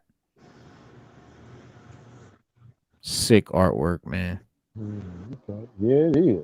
A lot of detail. Yep. Now these are all the transporters. You see these type of bounty hunter looking characters. You got all the different sort of like costumes and stuff, and they're all, they drive trucks. And she walks up to the this is the lady right here that sort of gives out the jobs, and they've got to transport people. This little girl and this old man approach her and they're like, hey, we need a ride to, this other place. And, it's not easy to transport people. It's not cheap. It's not free. And these are just two people. And she's like, I ain't got time for this. She ain't gonna do it. And they're like, please. And then the old man shows her his arm, and it has this apparent like sunburn. And she's like, am I supposed to believe that's a real sunburn from like what, a sanctuary? There's these mythological sanctuaries where it's said that, people have these underground worlds that have like self-generating light or something like that. I don't really know. Haven't gotten that far yet, but she's got her little brother here, and he is kind of her what's the lady, Moneypenny or James Bond, who's the one that like makes all his little secret weapons, you know what I mean? Like that's who this guy is for her. Okay. And makes all her little gadgets and stuff. And she his gums start to turn black. See right here, she can see that they start to turn black. So he's like infected with the disease or whatever. Dialysis is a way to kind of reverse it. So there is a way, like if you catch it early enough. And so she's, hooks him back up to the dialysis to try and keep him going. And so this old man and this girl that want this ride, she's going to take him. And, so she's taking him. And then we cut back to the truck stop, and this dude walks in. He's this guy right here. He's pitch black. He's basically just a silhouette. You can see his teeth. That's it. And he's like asking the lady that gives out the job. He's like, where is that girl that took the old man and the little girl? Like, where's that truck? and they're like, nah, you don't mess with her, like that's our girl. And he just grabbed this dude's face and just like melts his face. And he's like, y'all gonna tell me where she is, because that old man she's transporting is the man who killed the son. Like, he's the cause of all this. Oh. And so he's like, you know, I'm gonna help you hunt them down. You know, y'all are gonna help me. You got this dude over here with like the squid on his head. It's like cool characters in the background, like Doctor Strange looking cat. Okay. And to be continued in NOCTERA number 2, which I haven't gotten all the way to 4 yet. Didn't have time to read all these, but I highly recommend this story just based off issue 1 alone. I would never really recommend like a whole series based off, one issue, but I can tell you right now, based on issue 1, this is going to be a great book. Yeah, for sure. I mean, this is issue 2. I read through. Actually, okay, no, I did finish issue 2. Yeah, they're en route. They get to like these this like little truck stops where they kind of make these little lit up little kind of areas with lights and shit everywhere, and they make them as little stops for that, the travelers and the transporters can have a place to pull over. And they get attacked. I don't want to, give up, read the entire story for y'all, but this is dope. Like NOCTERA, it's a hot book. I've been hearing all about it, and it definitely lives up to the hype. Like I liked it. Yeah, I like it a lot. I'm loving it so far. That is something definitely I would check out, man. Yeah, for real. I liked it. And that's what company do that? I think it's Image. Okay. It is Image. Yeah, let me No, make Muncie, sure. Muncie. He has some NOCTERAs too at his shop. Yeah. He has some Muncie. I know he's heard of NOCTERA. It's like I said, it's a hot book. It's Image. It's a Scott Snyder book, so it automatically had a lot of hype around it, and it was like just hot out of the gate, and it lives up to the hype. It's dope. But yeah, man, that is it. That's all of them. What do y'all think? Okay. Dude, you got me interested. Look like I'm gonna be checking out some of those. In fact, I need to. You know what I'm saying? Need to know more about the difference. My bad. Have either of you heard of or read Kill or Be Killed? No. Hey, y'all would love that book straight out, because it's like it's a Brubaker book, first of all. So okay, I'm already sold. Yeah, that's I know all you had to say. And it starts out with this dude who's like a kind of a good dude, down on his luck, loser kind of guy, always tries to do the right thing, but just gets the short end of the stick kind of situation. And he just gets to a breaking point where he's going to end it all. And so I want to say he leaps to his death. He leaps to his death, right? He falls on the ground, he's dead and stuff. And then he like kind of wakes up, and there's a shadow figure. And the shadow figure revives him, brings him back to life, and makes a deal with him and tells him that he's got to kill people to keep on living. It's like a curse. It's weird, right? So the guy takes it upon himself. Like, the shadow thing isn't explicit about it. He just says you have to kill people in order I need a soul for you to live. So the guy gets this idea in his head that's it. The guy gets it in his idea. Well, you know what? I've heard of this. I'm going to kill a robber or a mugger. Kind of like vigilante-ish, but it's not a vigilante book. Right. So I remember this.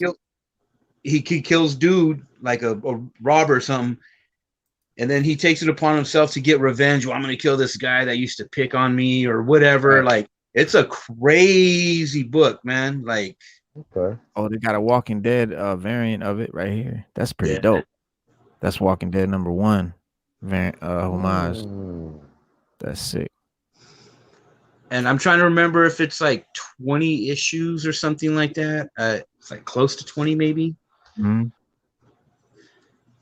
Yeah, no, like it. it's really good. Ed Brubaker is like the master of true crime, like comics. Like I've never like I when you read Ed Brubaker, it's a whole nother kind of it's like you watching a movie.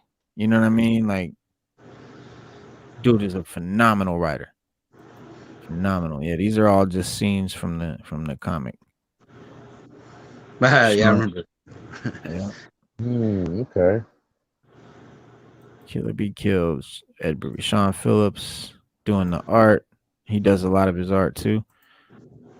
Yeah, Ed Brubaker, man. Like, look out for Ed Brubaker books. He does like he's got Fatale. He's got a book called Criminal. That's dope. He's got it's another one I just picked up that he's Incognito. Yeah, look out for Ed Brubaker books, man. Oh, for he real. do Incognito? Yeah. Okay. Yeah. Have you read that? No, I've You know seen of the it? title. I've seen the title, and I like words like that Mhm. get my attention. Right. Hey, even his Cap run, Brubaker Cap was dope, bro. You know what I mean? Like, Okay. What one of my partners Channel the Living Dead, he just tuned in for a few. He has his own channel where he deals with horror. You know what I'm saying? No matter whether old school horror is his thing, because the new school horror it ain't like the old school horror. You know what I'm saying? What type of books could you advise or suggest? Because he was looking for some new books to get into. Redneck is a good book. Okay. Cannibal. These are all like a couple years old. Redneck, Cannibal, Moonshine is really good. Okay. Example. Redneck it's a modern day like Hatfields McCoy situation, but one of the families is a family of vampires, and vampires are like no, they're like on our planet. They like live with us, Right. and they have this feud, this long-standing feud with this other family. That's Redneck. Cannibal is about these people. It's either in like Louisiana or Florida, and there's a disease you get, right, to where you turn into a cannibal. And when you first get it, like nothing will, like you don't look different or nothing. Like me and you could be out on a boat fishing, and all of a sudden I'm just gonna look at you and be like, "Hey, Cooks, I love you, bro, but I'm sorry, man." You already know, hey, he's gonna eat me, man. Like I feel bad, but I know I have to eat you, dude, and I'm gonna kill you, and I'm gonna eat you, man. You know what I'm saying? Like it's a tripped out book. I like Moonshine. that. Hey, Moonshine is about this guy. It's in Prohibition. These gangsters come down from New York to buy all this moonshine off this hillbilly. Dope. He tells them no, he's not going to sell his moonshine. They get mad. They tell him you're going to sell it or else kind of thing. They come back to get that dude at night. Dude's a werewolf. So moonshine, double meaning. Nice. And gangsters keep coming after him and stuff. And it's a dope book too, man. And they're all I know some of them are Image, a couple of them are Image. They might all three be Image, actually. Yeah. With Moonshine, who do that? That God, you know what, man? It's a team that if I said it, you guys would be like, oh yeah. What, Amanda Connor and Ed and Nah. Jimmy It's Palmiotti? hold on, let me see. Speaking of Amanda Connor and Jimmy Palmiotti, another book that I wanted to review today was Invincible Red Sonja #2 that just dropped today as well. Sure did. Didn't think about that. Oh, it's Azzarello did Moonshine. Oops. Oh, okay. Whoops. There we go. Is it? Yeah, That's it's Brian and you got Azzarello all of and them? Eduardo Riso is his artist. Dope.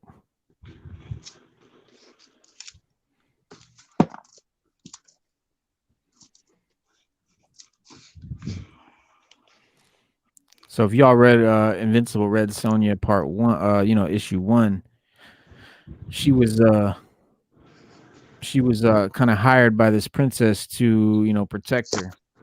But she's invincible, Red Sonja, because she's been cursed by this wizard to be invincible, not to be able to die. And this is Jimmy Palmiotti and Amanda Connor write this.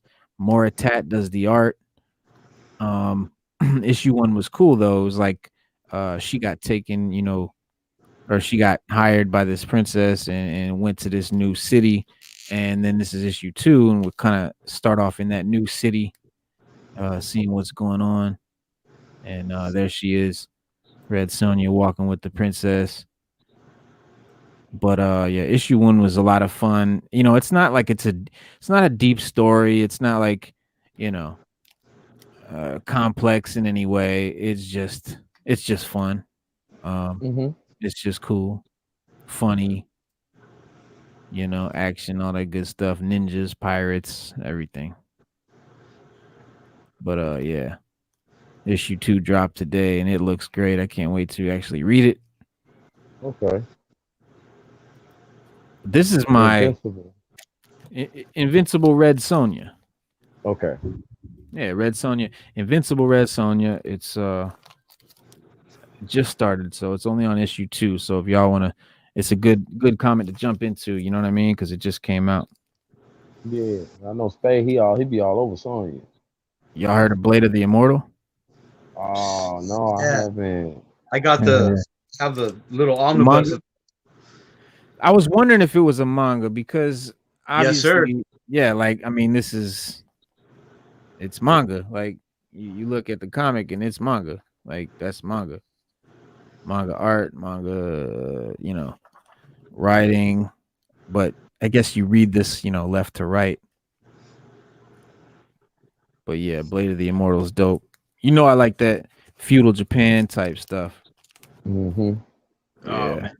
Oh, I gotta show you some shit. stuff, This is my sort of. This is like my sort of indie box right here.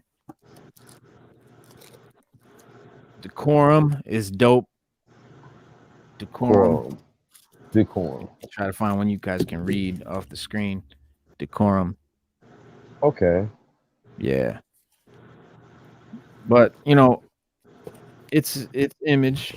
But this book or this box is basically like Image, IDW, stuff like that. This is AWA Upshot called Resistance. This is dope. It's a 6 issue miniseries, post-apocalyptic, disaster type joint. Definitely recommend Resistance. That's that Dune joint. Boom Studios. Got all those. Cyberpunk is the shit. I've heard of Cyberpunk. Of course, Invincibles. Yes. Shout out to OG Lee for hooking these up. OG Green Lantern for hooking me up with a whole bunch of them. Got the G.I. Joe. Oh man, I got a hella Snake Eyes and Storm Shadow joints. Man, I got a lot of these. Just Snake Eyes, Storm Shadow.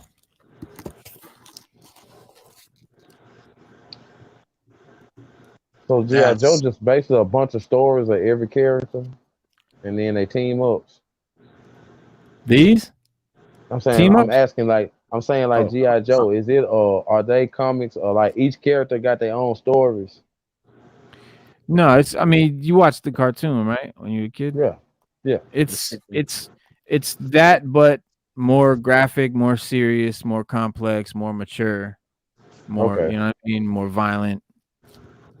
Hey, I got that Fortnite book, Reno, because you said it was good, and I got it because it's the Jim Lee cover, the Snake Eye. You know what I mean? Oh, nice. I just picked it up too, man, and I'm gonna like check it out, like read it too, man. Yeah. I need to also. Yeah, because I don't I don't play Fortnite. I don't like Fortnite. I don't like, just don't like the game. Never played it. I know everybody loves it and all of that, but I never did. These are dope. This is Snake Eyes of Cobra, Agent of Cobra. So I guess I don't know if it's a mini series, but I just tried to grab as many of them as I could find. I guess he's like, working for Cobra in that one. But this was really what got me into going nuts buying Snake Eyes. You see that whole row up here? That's all Snake Eyes covers, Snake Eyes variant covers. That whole row right there. And that's because of this Rob Liefeld Snake Eyes Dead game that just came out. It's a new series that Rob Liefeld is doing. Man, that looks good. Oh yeah, that looks real good. Liefeld makes some nice This covers, is hot. man. Like, this is out right now. This is a new book. Like, a lot of G.I. Joe is, it's a lot of old G.I. Joe. G.I. Joe's been around a while. Snake Eyes been around a while, but this is just a really current, a current Snake Eyes run. This is a dope Image Indie. That's what I'm gonna call it. I'm gonna call them Image Indies. Geiger. Called Geiger. Yeah. Post-apocalyptic, radioactive world, like nuclear war has ravaged the planet, and this dude is like the only guy that can like survive without a suit on, like a radioactive like protective suit. And he's like, I call him Radioactive Man. But yeah, he glows. I've seen it. Geiger. Now I know what it's about now. Mm-hmm. This is another. I haven't gotten into this one. Two Moons. Never heard of that one. It's apparently it's pretty good. Like, I'm hearing a lot of good things about the subsequent issues and stuff. Okay. That's the old guard. Oh, how did this get in here? Damn it. Yeah, this is the oldest comic I have. It's 1945. Nice. Classics Illustrated, Frankenstein. Oh, how you like that, Kenny? My partner, yeah, that's super dope right there. Yeah, bro. It's that's it's not dope.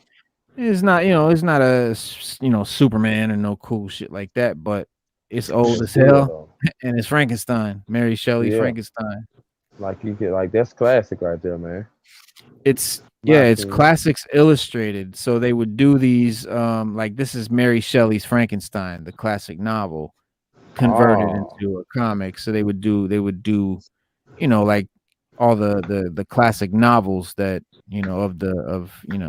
of history, and they'd make them into comics back in the 40s. Like, I tell you, this is like a 1940. I ain't gonna take it out, but I think it's like 1948 or 43 or 45, something like that. But out of all the classic novels, like, Frankenstein is probably one of the dopest. Oh yeah. It's a great book on Negan. Of course, I got my spawns in this joint. So this was dope. This is remember this movie from the 80s? Dragon Slayer? Heck yeah. That was the shit. Remember that shit? Yeah, I love that movie. And this is old Marvel Comics group joint. Dragon Slayer, 50-cent cover price. Yeah. But I don't know. Dragon Slayer. I don't know where it went from here. Official Marvel Comics adaptation of the spectacular Paramount Disney motion picture.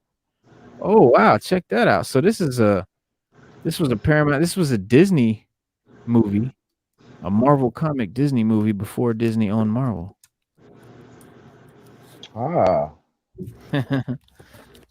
But this is what I was trying to show y'all. This is my favorite anime movie back in the day, Ninja Scroll. Hell yeah. If you ain't seen Ninja Scroll, you ain't seen anime. Straight up and down. Ninja Scroll is hands down the best anime movie. Period. I love this cover. Just plain white. It must be some good action in it, huh? I need to watch Hey, it. Man, dope, man. from the I'm gonna have very to get on first it. scene, bro. Yeah. Now this is something that's hot right now. If you can find these Nottinghams, if you can find like you know, any of the like first issues or anything like the first prints or anything like that, you got some money because they have immediately become expensive. I've noticed that. The last couple auctions I watched, Nottingham was the book that a lot. You know, when they get to a Nottingham, that starting line be high. Yeah. Did you send me this? Yeah. Lee? Think you did. Number Yeah. one. Yeah. Yeah. Yep. Yeah. Thank you, bro. Because I was really trying to get some. I got some of the like, I think the later like issue 4 or something like that, but I didn't know I could still get it in issue 1. Department of Truth. My homeboy, shout out to Chronic Schizo from Instagram. That's at Chronic _ Schizo SKITZO. One of the madmen of comics. Sent me the first printing of Department of Truth. That was a blessing. And then my man Dad and Daughter Comics shot me the first issue of Something Is Killing the Children. Wow. Hey, have you read Black Eyed Kids? Nah, not yet. Matter of fact, I just heard of that like a couple of days ago, bro. Oh wow. Okay. Yeah, it's some mutant stuff, isn't it? It's because you know the folklore of Black Eyed Kids, right? Nah. Oh, it's a thing, bro. Like aliens. Yeah. Yep. Where their eyeballs are all black and they want you to use their car or your house or whatever. They made a comic of it, man. Damn. Yeah, that's dope. Yeah, that was I don't know. I don't know what the hell the lore is about though, like what that's about, but I heard of the Black Eyed Kids. Like it's like some paranormal, like weird, shit that you hear about. But what is the story behind it? What is it? What are they? I always see it like from like Midwest or down south, and it's just like people will be driving, they'll be at a stop sign or their car will stall and the kids will appear like wearing a hoodie or they'll have a hat real low or something, and they'll like tap on your glass and they'll ask you to let them in. And it's like talking, or you don't let them in right away, they start becoming agitated, more aggressive. And if you glimpse at their eyes, their eyeballs are just all black. Yeah. They'll knock on your door. And if you open your door, and if you have a security door or whatever, same thing. They'll tell you to let them in. Like. And this is an urban legend. This is a real life urban legend. Yeah. Like real life people talk about that, claim that they've been through it or whatever. This is another indie joint. Definitely an indie. Behemoth Comics, Vietnam horror. Issue 1, issue 2, and issue 3 right here.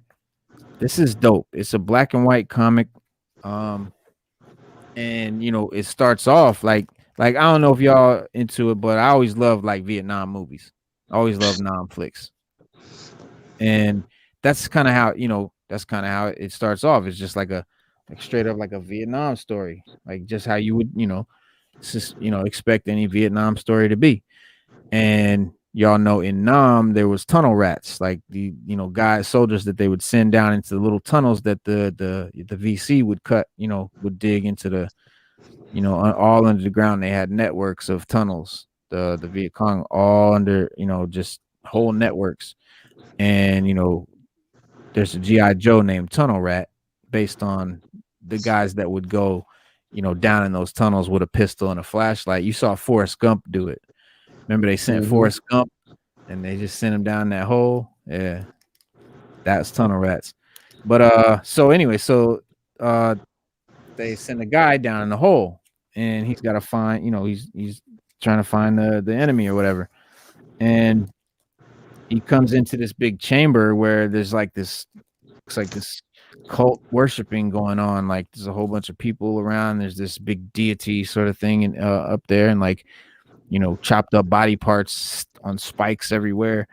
And like this monster gets awoken by them and comes out and is like attacking, you know, the soldiers and like, you know, like what do you call it?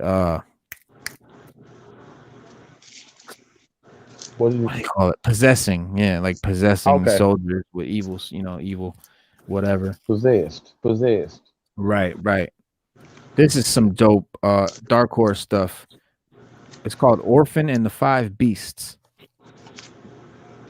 That's a different one. I ain't seen that It's one. real weird. Yeah, it's different. But the artwork is really cool. Like it's on some feudal Japan type, you know.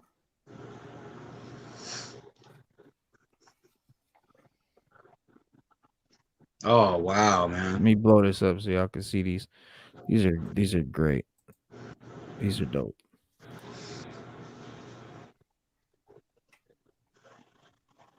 Oh yeah, man. See, them artists Wow. ain't no joke, boy. Them artists ain't Yeah, no they joke. are not playing. God. Them artists ain't no joke, man. That's some extreme drawing right there, man. All right. Like, God. just tearing this dude straight in half. Wow. Yeah. I ain't even got to read it yet. Yeah, you know, like I was always reading my comics, you know, like buying them, reading them, buying them, reading them. It got to a point where I had so many I couldn't read them all.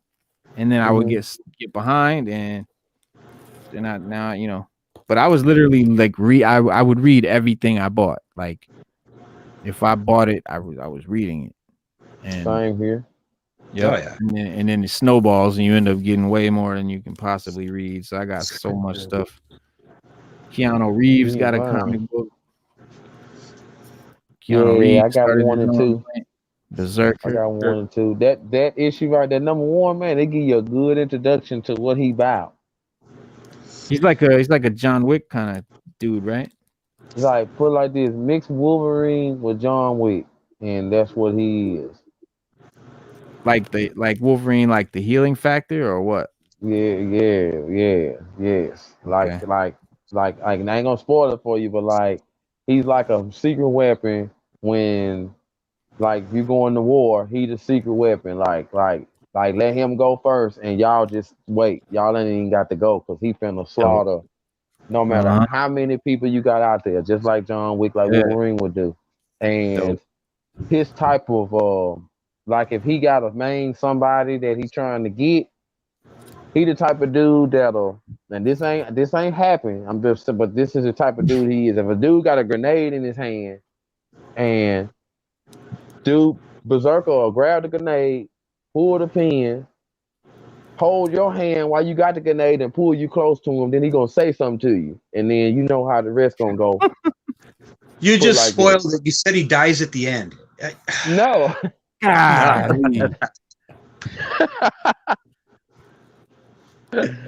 Yo. Yeah, man. Okay. Yeah, I'm gonna definitely read them right off. Yeah, he dope. How many issues of it are out right now? I think it's 3. I think it's 3. Yeah, it's definitely not more than 3. It's 2 or 3.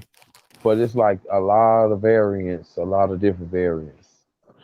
I don't know what this Stranger Comics. Obviously, they're indie. They do Niobe is Life and what do you call it? The vampire. The whole Jinsu. Yeah, that's Niobe is Death. And that's Spade stuff right there. Yeah, Spade. Shout out Spadeonomics, Mrs. Spadeonomics. His wife. I love that. Hey, that Vampire Hunter D. If you flip it over, the back of it is the Untamed. Right. That's what I was getting to. This I love it because it was Vampire Hunter D, and I love Jay Lee, man. So that's the Untamed. Wow. Backwards.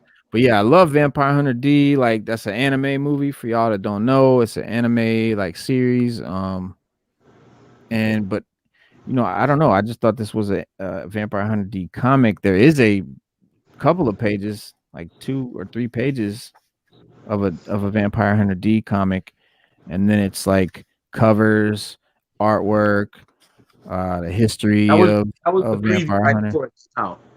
What happened? That was the preview right before it came out. Okay, it says preview edition. So okay, so then they have a whole series out already. Then when They was have. this? I know a couple issues came out. Okay. Is it Ghosts of Mars or something Yep. of Mars? Message from Mars. Yep. Message from Mars, yeah. Based on the Message from Mars. unpublished story by the creator. Okay, so that's dope. It's based on an unpublished Vampire Hunter D story. And then yeah, so then you like get to the back half and you flip it over and you got Dusu. Oh, so it flip over in the middle of the book. Mm-hmm. Okay. Yeah, the second half you flip it over and it's got covers of like Niobe, Earthmoon. Oh, that's straight up. Okay. Yeah, because this is I went the wrong way. This is Stranger Comics. Shout out to Seb from Stranger Comics, my boy. They're Yeah, so man. awesome. They're cool as hell. So cool, Yep. man. Yep. And yeah, the Untamed it looks really dope. I don't, I haven't read any of it, but it looks wild. Looks wild. Thing right there. Okay. So you put me on some new stuff. That's the idea, man. That's what I'm just trying to do is just put y'all onto something new. Open your palettes up to, something besides superheroes. You know what I mean? So it's more stuff out there. This is Now Comics. And Lee, you sent me this #1. I had the Kato. It's like a 4-issue miniseries. Bruce Lee as Kato. You see that? You see that, Cooks? You ain't know. You ain't know about these? No, I didn't know nothing about that, man. I love some Lee now. You know what I mean? Bruce Lee? What? I ain't know he even had that. Man. What's that about? It's he's Kato, and from the Green Hornet. Yeah. So he's like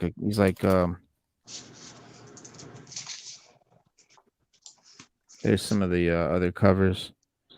Oh my gosh. That's so fresh. Yo, Lee, Green Hornet I need to joint. holler Yes. at that. I need to holler at that. I said I need to holler at that right there. The Kato. Yeah, it's funny. And he's typical. It's funny because he's like whoever wrote it, it kind of captures Bruce Lee's kind of humor. Like this is a guy that's like they're in the back of this truck, heading, going to do some, I don't know, manual labor or something like that. And, a couple of the guys, like one guy, starts to bully him or mess with him. And he's trying to move him around. You see, he's like trying to mess with him, and Bruce is just sitting there, like, meditating and shit. Like, he can't move him, and he grabs him by his head right here. And he's like yanking on his head to like pick him up. And Bruce is like, "You must have developed that grip by abusing yourself." You know what I'm saying? Talking about he jerking off. But yeah, it's funny, man. It's just a dope book. It's like from my childhood. Like this, what I just, I had to get these because this was like 1991 or 92, something like that.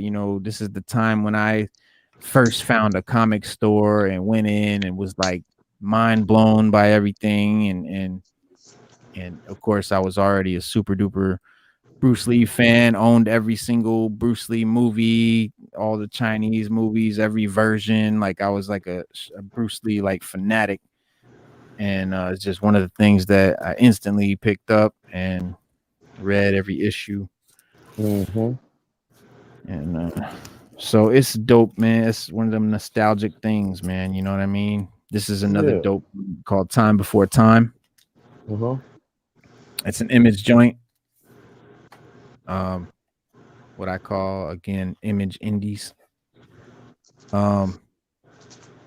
It comes highly recommended from Gem Mint Collectibles.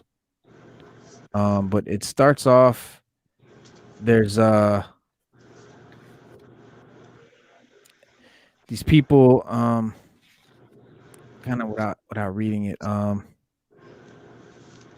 this guy's gonna take them through time, I guess. Like this woman and her kid, like they're in like 1987 here. Hell yeah. And the guy here, he's gonna like guide him to 87, right? And to oh no. Okay. They're in 87, but they came from the future. And like this little kid, he's like, what's the Wi-Fi password, for the hotel? And his mom's like, ain't no Wi-Fi, boy. I told you, this is the 80s. Like, it's not even invented yet. And he's bugging out. He don't know what he's gonna do with his life because ain't no Wi-Fi. He's like, how can I live here? This sucks. We grew up without that shit. You damn right we did.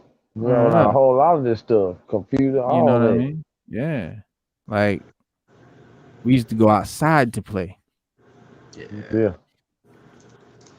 That's the thing with like kids. Like action. I collect action figures. I started recently collecting like the 7-inch joints, the Marvel Legends, the Star Wars Black Series, the G.I. Joe Classifieds. And you go in the stores anymore, like Walmart, Target, you cannot find them. They just the action figure shelves are bare. And I thought at first that it's because all the collectors, like it's so popular. We got Marvelous Muncie in the building. What up, Muncie? What up, man? What up? What's good, homie? What's going on? Marvelous Muncie, meet OG Green Lantern.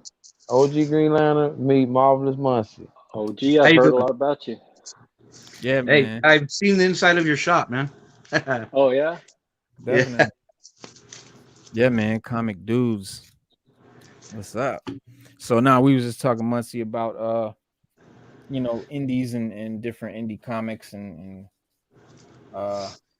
old childhood memories. Right now we talking about and just busting it up, man, just chopping it up. did y'all read that Nice House on the Lake yet?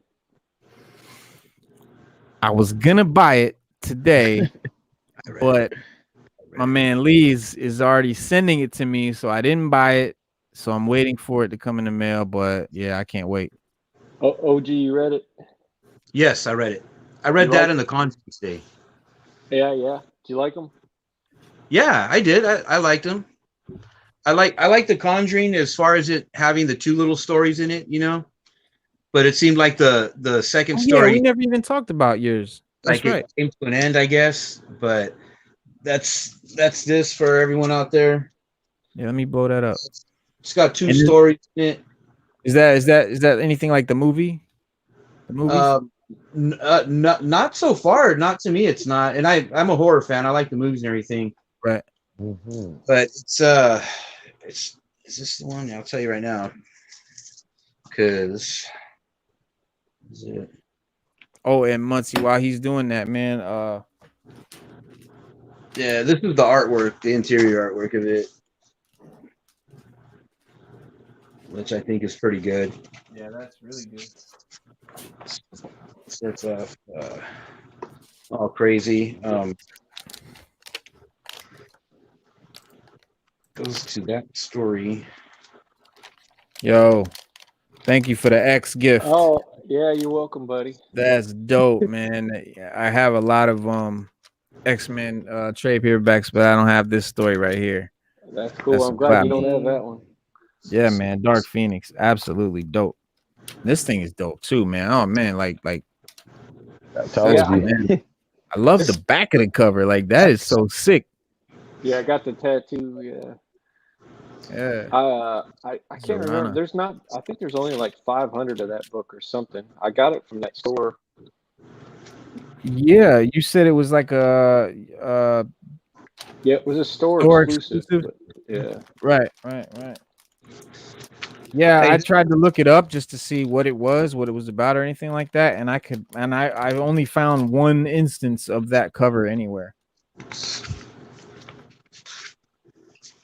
And I don't think it was even for sale. It was just like a picture of the cover. Did Cook tell you it's a monsoon here, man? It's storming like crazy outside. Yeah, it is storming. Really? Yeah. Is it? Yeah, man. Man, We're 105 today, man. I hate it. I hate it. Not Really? 105. That's It's bad. raining That's why it's here. raining so bad down here. yeah, it's just Yeah. sprinkling up here in Virginia, man. It's Hey, just this is the second story in The Conjuring. It's called The Ferryman. Oh, the Ferryman. But this one, this story ends like this, a little mini. But the first story in The Conjuring is called Conjuring the Lover, and it's to be continued. But I think it says right here, tells from the artifact room, and then it says The Ferryman. So I think that's going to be a little like anthological thing in the back of this book going forward. Hopefully, because it was pretty cool. Nice. As far as this nice house on the lake, I like it. Like I said, I like both of them.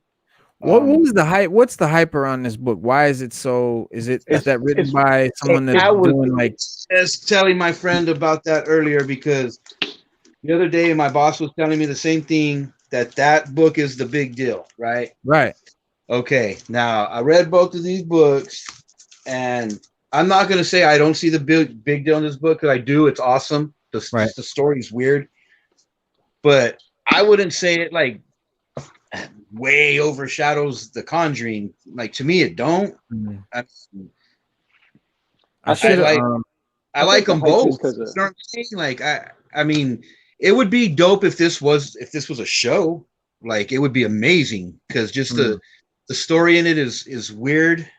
I don't want to like give a lot away. I think he's writing it to be a show, though. I mean, like he's all about the next level. That's why he keeps creating. Hey, that's what it seems like. You know, I mean, just the way it plays out is really good. Right. But the hype is because it's James the Fourth. Like anything he writes now is going to have hype behind it. I mean, it was good. I really enjoyed it. I thought the end was fantastic. It wasn't what I expected. I thought it was going to be. I don't want to. No spoilers here, but I didn't. Well, actually, we're doing complete spoilers on this show. Okay, they all die at the end. Damn. Yeah, they all die. They all drown in that lake. Yeah, no, this is a spoiler show. We talking about the comics. Hey, we not holding check it out. There's this dude, and from what I gather throughout the book, it'll have like the panels, and by one person it'll say like the artist, and it'll give like a little bio. It'll have like their real name, their gender, their age, and it'll say high school circle or something like that, New York circle, and it's when I guess the main guy has met these people, and it's throughout the book, and the main guy is Walter, and it like years can pass with this guy coming in and out of your life as your friend, just texting you, emailing you, whatever, and it gets to the point where he sends out like this invite, very, very crafty the way he planned it out to as far as making sure their schedules were clear for this specific time. And he sends out this invite, and it's to go to this lake house. And it's all these people he's met through his life. Some of them know each other because they've met like at high school, college, whatever, New York. And he has them in this lake house, and it's just like a too good to be true thing. And something happens. They're watching the news, and Anderson Cooper dies. Spoiler. In the book, he exists. Wow. He catches fire and he dies on CNN. And it's showing havoc all over the world. No one can use their phone at the cabin at the lake house. But when they watch the news, there's just like burning and people are like melting or on fire or something. It's just really, really bad. Really bad. And they get the guy Walter and they start questioning him, and he tells them like along the lines, but I like you guys. This is something that had to be done, but I got you guys here. You're safe. And they're like talking about, we got to go get to our families, whatever. You can't.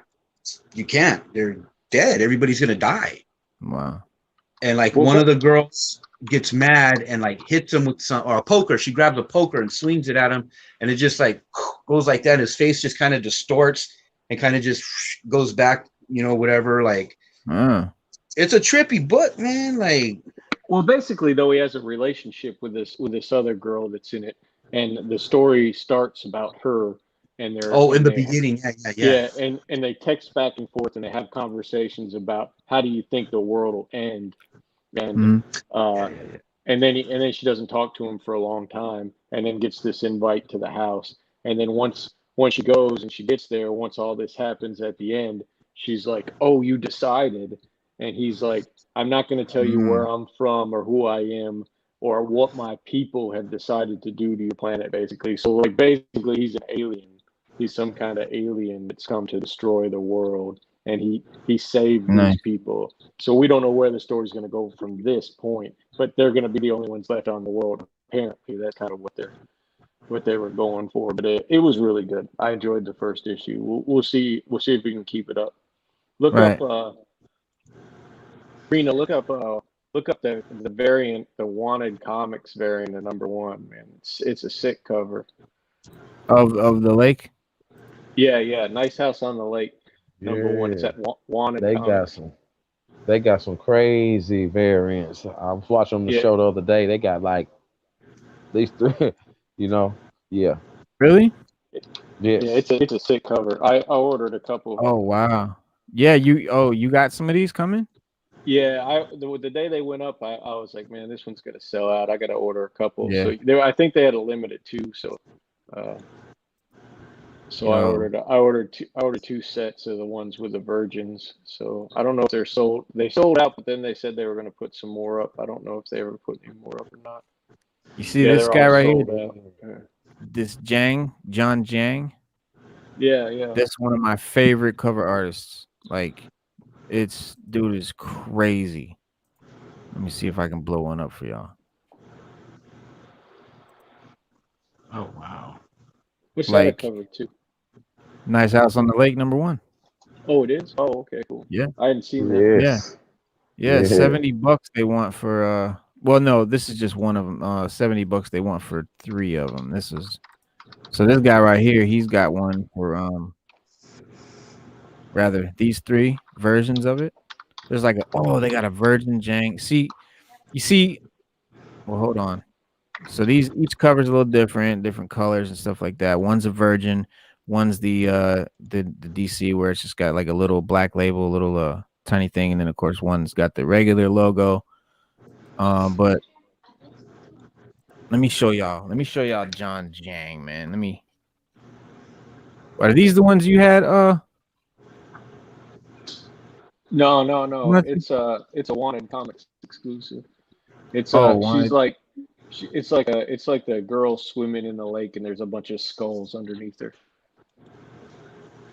Oh, That's a cool one. That's that Coheed cover. I got some of her stuff, but it's a Wanted comic. is this it? Nope. Okay, this is dope too, though. Got skeletons trying to like pull her down. Yeah. Hang on, but yeah, let me show y'all these John Jangs, man. Let me. So, G, you work at a store in Cali, right? Yeah. Yes, I do. What do y'all think about everything that's gone on, man? Like going to Marvel, going to Penguin, and are you on that end of it? Do you deal with the ordering and stuff? Well, yeah. Oh, yeah. Well, how long have you been in the business? 14 years. Okay, then you'll know this about. I want to say roughly 4 years ago, there was a period because of Diamond. There was a period of 8 months where more mom and pop comic stores closed down than in the prior 10 years combined. Yeah. And we were headed that right. The store I work at, they've been open since 1988, man. And same family owns it. So they know what they're doing. And we went through a period where Diamond was just screwing us over so bad that my boss flew out to Baltimore and he went and talked to the guy that owns the Orioles or whatever his name is. And he went and had a meeting, and Diamond told my boss, like when he told him about our damages, our shortages, everything like that, their legit reply was, okay, well, you want credit? You know what I'm saying? And my boss was like, well, no, I want my money back now for the stuff I did that I tried to get that I'm not going to get now, and I'll just buy whatever. Yeah. No, you can't do that. So, you know, you take the credit or you don't. You know, that was the kind of thing. And when he told him, hey, look, man, you guys shorted me a lot of stuff for a long time, their reply was, yeah, a lot of people get shorted. Like, just straight out, like, very matter of factly, yeah, a lot of people get shorted. Like, and so my boss left, and about a year after that, him and his wife made the decision that we were going to leave Diamond. So we left Diamond, and like, we literally made it by selling like all back stock we had. We survived without Diamond for like 2 years. And then yeah, about 2 years we survived without Diamond. And then like COVID hit and stuff like that. DC jumped to Lunar. That helped us. What did you say, Muncie? No. The only books that we could get were we could get trades, and my boss was having like,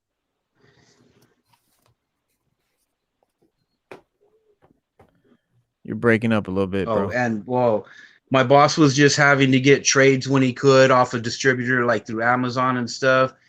And like I said, just all our back stock, it's so fat, it's so vast. We have over 1 million comics that are just like from 60s, 70s, 80s, 90s, up until we stop.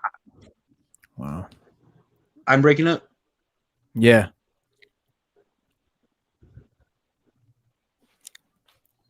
While he gets his... We lost it. How's that? Oh. Say something else? Can you guys hear me? Yeah. Can you hear me? I can hear both Can't hear me? y'all. No? Can you guys hear me? Try to log back. Go out and come back in. Try to refresh your Wi-Fi or something. I can't hear. He'll pop back out. But I should have DC books tomorrow, Coop. Oh yeah? Yeah. I will be in there then. What is that cover, man? Is that a Joe cover? I can hear you. this is Jang. This was the House on the Lake cover artist that I was I can hear talking Cook, about. so I can hear you too. Yeah. Okay. And this, I hear you, this is OG. that's Firefly. I thought Right, that was from, a Joe cover. G.I. Joe. Yeah, Firefly. Yeah, you see the That's Cobra it. symbol there. And yeah, it's just, look at the detail. Like, No, that's awesome. Yeah. this dude is nuts. This is obviously Snake Eyes, old school Snake Eyes. Yeah. Dude is nuts. Like, this is my favorite cover artist right now. Yeah, no, those are Snake sick. Eyes. Yeah, Oh, that Storm Shadow is awesome. yeah. And these are all the Rob Liefeld Snake Eyes Dead Game. Yeah. These are all his I think these are all either issue 1 or 2 variant covers. But yeah, if you get any variants you get, let me see, because I might buy them and stuff. Like, I love variants. Virgin variants are my thing though. Like, yeah, I just kind of like recently got into Virgin variant covers. It's like all I try to buy. Did you already show what you got today, bud? Yeah. Did you? Yeah. I hadn't watched the stream yet. I got done eating and saw y'all were still on and hopped on. Nah, we just been on here, man. We just been on here kicking it. It's been like 2.5 hours already. We just chopping it up, man. Yeah, but quick recap though. Yeah, I was gonna say we went through some like NOCTERA. He showed me NOCTERA. You've been had NOCTERA Marvelous, but now I might start diving into it after he went through the first issue. I ain't know it was like, I didn't know that. What was it about? Yeah, NOCTERA is pretty cool. Like, I'm digging that. But I gave me a good visual of that. Found these today. That's just like a cool ass cover. Yeah, old Daredevil. It's good stuff. Yeah. Nice condition. number 130. I just love this cover here with Mephisto. Yep. Just looking brutal. And then this is that Logan's Run number 6. The first the dude thought it was the first appearance of Thanos, but it's actually like the first story of Thanos, right? Yeah, it's the first solo story. Yeah, it's a good book. First solo story, right? Yeah, it's pretty cool. And I love this cover. Yeah. Alien and Venom. And this joint I had not seen before. I didn't know they even did a Pinhead comic. Yeah, they did a bunch of Hellraiser ones back in the day. Yeah. That's dope. That's dope. But yeah, man, there's a few things I picked up today while I was running late. And that's why I wasn't able to. Got the silver coin. Wait, what else? Oh, there's G.I. Joe Cobra Commander number 33. Yeah. Storm Shadow and Cobra Commander on the front. Just a dope cover. No, that's a good cover, man. Yeah. A lot of, that's Muncie's got that saying, what is don't never judge a book by its cover unless it's a comic book. That's Spade. Yeah, that's Spade. Oh, who did I say? Spade. You said me. Oh, okay. Yeah. Okay, yes. That's Spade. Spade's got the saying. Yeah. And yeah, he's right. Like most of my comics I bought for the cover. Like I don't even, I haven't even read most of them. Don't know what's in them. Just the covers were just dope. Like a lot of them, a lot of stuff I bought is just for the cover. I've been picking up Invincibles and slabbing them and grading them. What I get in?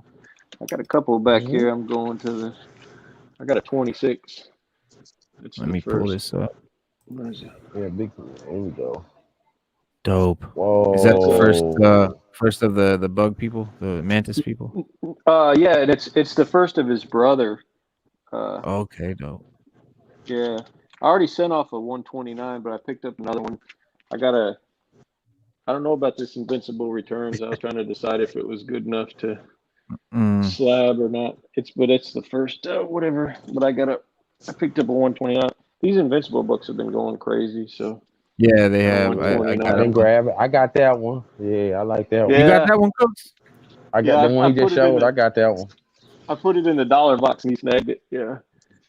Number 9. That's the first Monster Girl. I got that one the other day. Ooh. You got the Invincible one? I gotta get those off. Yeah, I need a number 1, but I hadn't tracked one down yet. I got a 2. These are my Invincibles. Only got oh yeah, 3. That's a good stack, man. It's a pretty good stack. Lee sent me a bunch of them. It's like a reprint of the first issue, and then this is 29. Yeah, that's 29. Yeah, that's 32. Hell yeah! It's the first. One of these is the first something. And 78. And what I get that for? Yeah, $3. This one is dope. I think this is the first of this T-Rex dude. And he's like their worst villain or whatever, their hardest foe, number 80. And then yeah, so I don't have any like main really successions, but I got like 80, then there's like 82,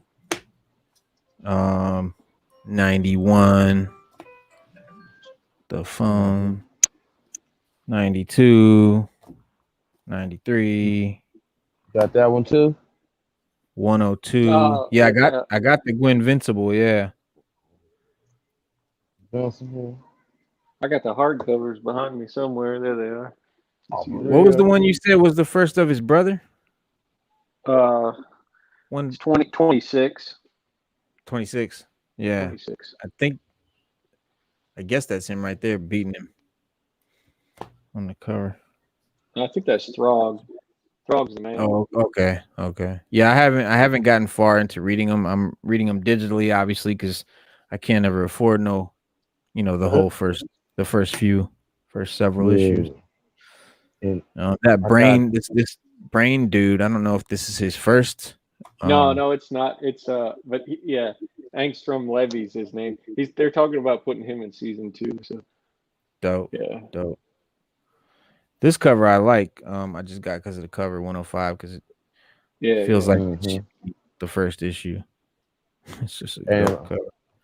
And I got that one, the one with the gold letters, with the gold foil letters. Yeah, that's on the wall though. Yeah, that's dope. That's the it's a foil, gold foil variant of the first issue. Yeah, that's LCSD. Mm-hmm. Is that 109? Yeah, 111, 112. I got to get on those. 114. This is cool. I like these solid covers. Black and Did you skip over 113, man? 113? Yeah. Was it not in there? Nope. Why is that? Is that a key? Yeah, it's his daughter. It's his first appearance of his daughter. Yeah, I go 109, 111, 112, 114. So yeah, probably 110 and 113 or something. Yeah, this is 110 is the issue where he gets raped. Wow. Old girl rapes him. Yeah, that's the thing. It's like you can find every other issue except for those ones, you know. Yeah, that's always the case, man. People snag them up. I remember this Beast, dude. This guy's dope, and this is a dope cover. Yeah, Battle Beast, man. Yeah. He's wicked. He's wicked. Yeah, that one Cooks. Yeah, that's Throg. Mm-hmm. He ends up killing Battle Beast and like wears him as like a cloak. Yeah. Oh, really? That's great. Yeah. And then these are the universe ones. It's like another series, I guess. Invincible Universe. Yeah. Yeah, like sort of the cosmic stuff, I guess. Maybe stuff that goes on in space. Yeah. Months, you don't do you have much in like beside the one I found? Do you have any months in Invincibles in your store? At the shop, no, bud. Okay. It was one of those books that I didn't when it was out. It didn't sell, so I didn't keep any shelf copies. I just got them for subscribers, and even before the show. Look, man, I'm telling you, I screwed up because like even back this past October, you could pick up a 9/8 of #1 for like $700-800, and I was just like, I was like, man, I should pick one of those up. That's a lot of money to drop on a book, that's not like a blue chip key, Right. Not like an old book. I have a problem spending that much on a new book. On an old book, it's not like a big deal, but like on a newer book, I'm kind of like, that's a lot of money.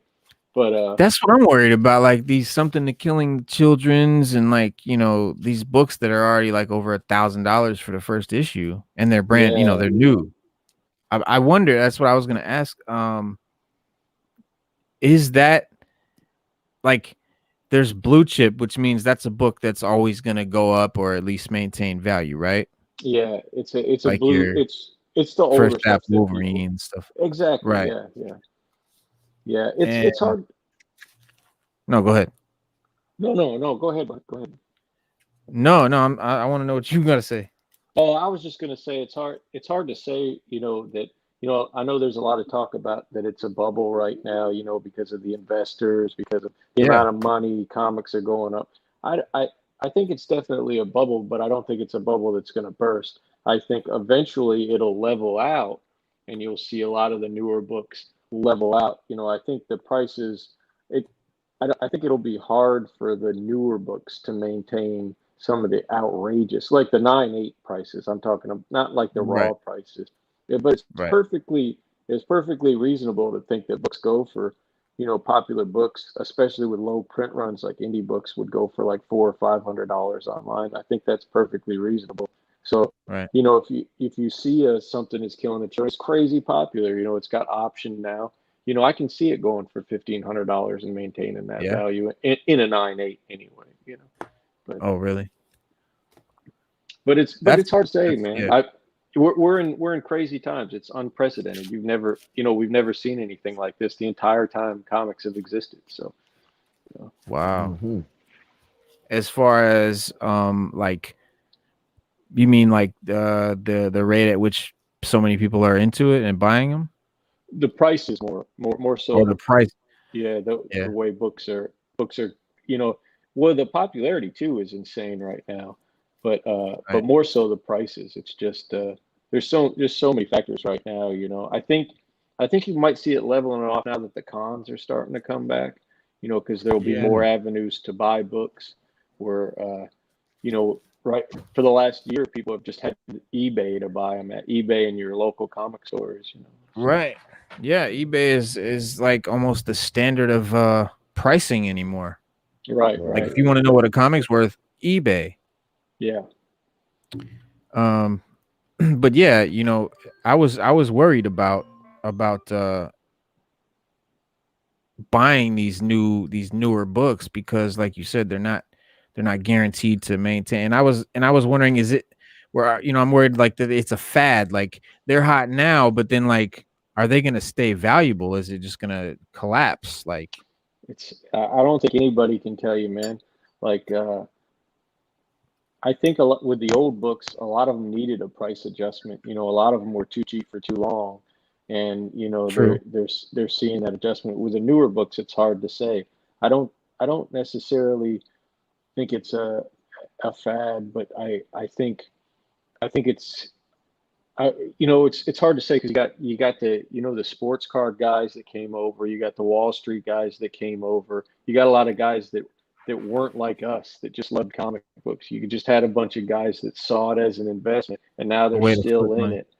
And they're throwing money at it. So, you know, that's definitely affecting the value. So if those guys just all pull out all of a sudden, it is going to affect the value, but I don't think it's going to bust a bubble. Like, I don't think you're going to see, you know, new books that are $1,000 all of a sudden be $100, but you might see them level off. You know, you might, you know, and probably people will lose a lot of money on newer books, you know, if they've spent a lot of money, but it's hard to tell. I mean, like, look at Invincible. Like I said, you could have bought it for $800 in October in a 9.8, and now it's $4,000 or more in a 9.8. Oh, wow.